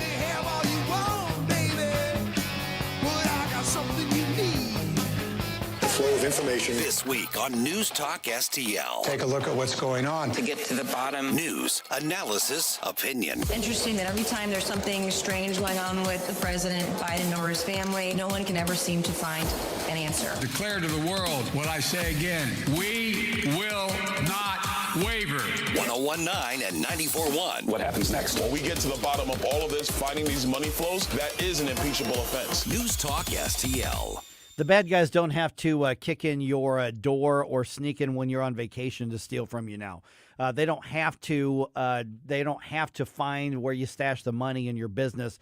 They can do it all online if you are not protected, and that's what my friends at ThrottleNet will do for you. Mike Ferguson here for my friends at ThrottleNet. Give them a call, 314-820-0574. I'm going to give you that contact information again a little bit later on. You've got one of the top IT protection firms in the world right here in St. Louis, but don't do business with them because they're in St. Louis.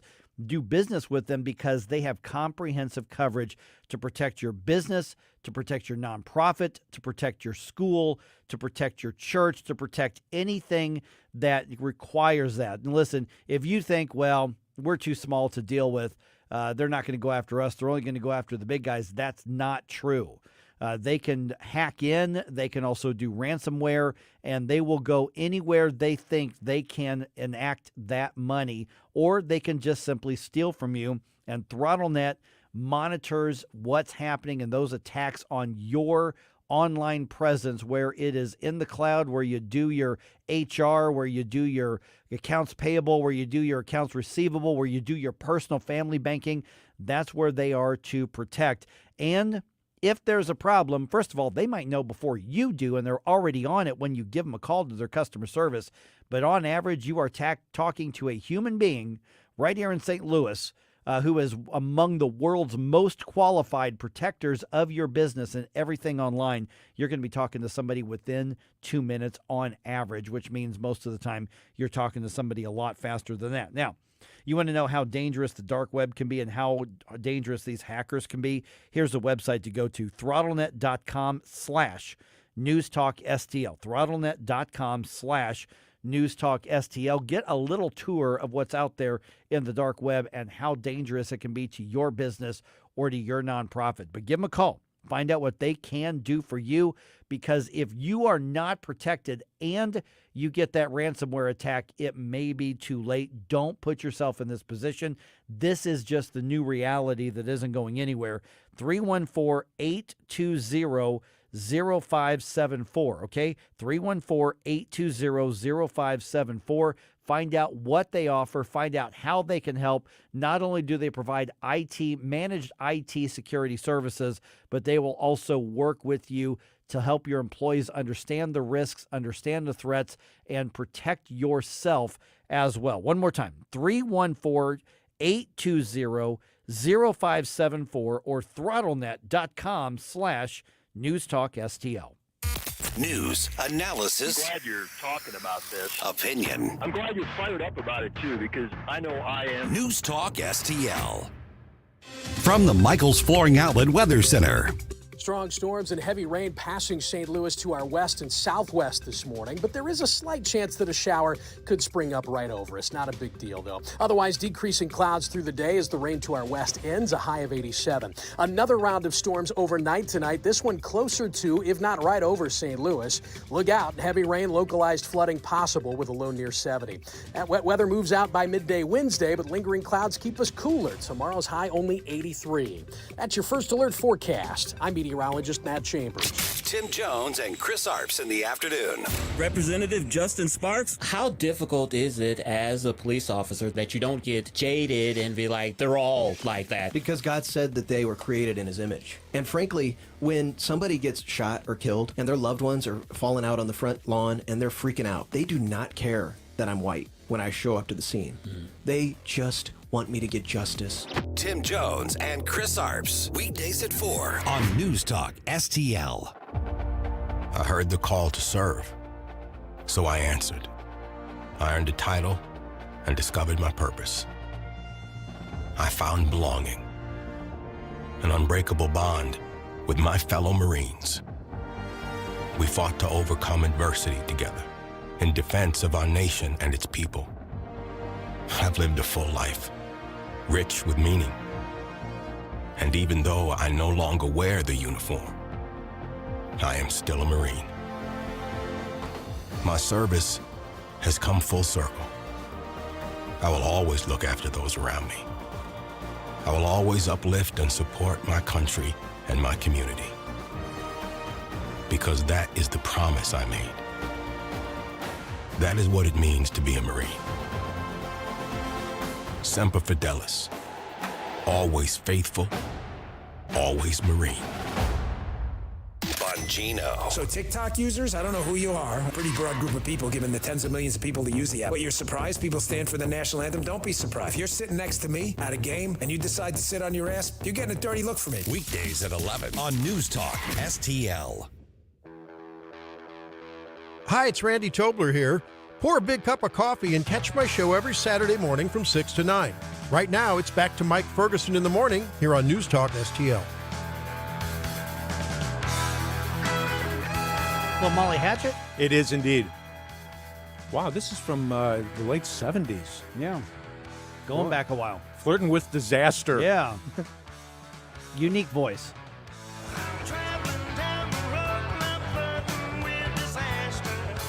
You're right. That vocal is unique. Unique. Yeah. Distinctive. Yeah. All right, 8:53 right now. Let me kind of reflect on something real quick, because it's one thing for conservative talk radio, and we all do this, and the liberals do this on the other side as well, is you get that soundbite or you get that chain of events, like right now you got the Devin Archer testimony that makes us go, aha, gotcha, see, I told you, right? Let's keep the bigger picture in mind. Okay, you can spike the football right now if you want, and there's not necessarily anything wrong with that. But the point is, what is going to be done with uncovering this information? Okay, we have elections to win. We have leftists to defeat at the ballot booth in 2024. Okay. We have them at the state legislative levels. You probably have them in your local school boards. You have them in congressional levels. Obviously, there's a presidential race coming up, and we'll see who's on the ballot when it comes time for November. But the bottom line is, it's one thing to get really mad about the abuse of power, about the president of the United States being compromised, and we should be. And it's also another thing to look at your liberal friend who's never going to vote your way, point your finger in your face and say, ha, what do you have to say now? I win, you lose. And listen, depending on their personality, maybe that's the approach you want to take. But overall, what are we going to do with the information? What are we going to do with all those people who aren't partisan but decide elections and show up in November or show up in April for your local elections, because these school board races are just crucial, and those are going to be here before you know it. And we're pointing out that this matters to our lives. That's what I think we need to kind of have a running conversation on, so that we're well equipped when those people who start paying attention about 30 days before an election, and all of this is 8, 9, 10 months old, understand why it matters. Understand why you can't give Joe Biden a Democratic House and a Democratic Senate if he is to be reelected in 2024, and he might. Why you've got to defend the seats that the Democrats don't have right now and flip some of those that they do have right now. And you point out, if you've got a president who is completely compromised, bought and paid for by countries like China that do not have our best interest at heart, that are competing against us, that literally are doing economic warfare against us, then you need to make them understand that this isn't just about somebody maybe on Team R and you're excited that you caught Team D in a bad spot. It's got to be more than that. And that's one of the things I think that makes, this program a little bit different, is because we're going to look at that bigger picture and give you the tools to talk to your friends or your family members or your colleagues or your neighbors who are going to say, yeah, great, that's politics. This is why I hate politics. And that's what you're going to hear a lot. This is why I hate politics. This is why I don't follow it. This is why I'd rather follow something else. Well, that's fine. I would love to tune out politics as much as I can, but it matters. And if people have the right information and they understand why it matters, they understand why it affects their life, not just the country, but their life, then we might be able to turn this ship around, at least over time, over the course of a couple elections. You look at the voter turnouts, not just every 4 years, but every 2 and every 4 years. Yeah. And you see how low those voter turnouts There's are. a reason for it. Yeah. We need to get our act together. Yeah. Get out there and vote. I want low voter turnout on the other side. Yes. High voter turnout on our side. All right, Vic Porcelli coming your way just ahead. Thanks for joining us on this Tuesday morning and for listening to News Talk STL.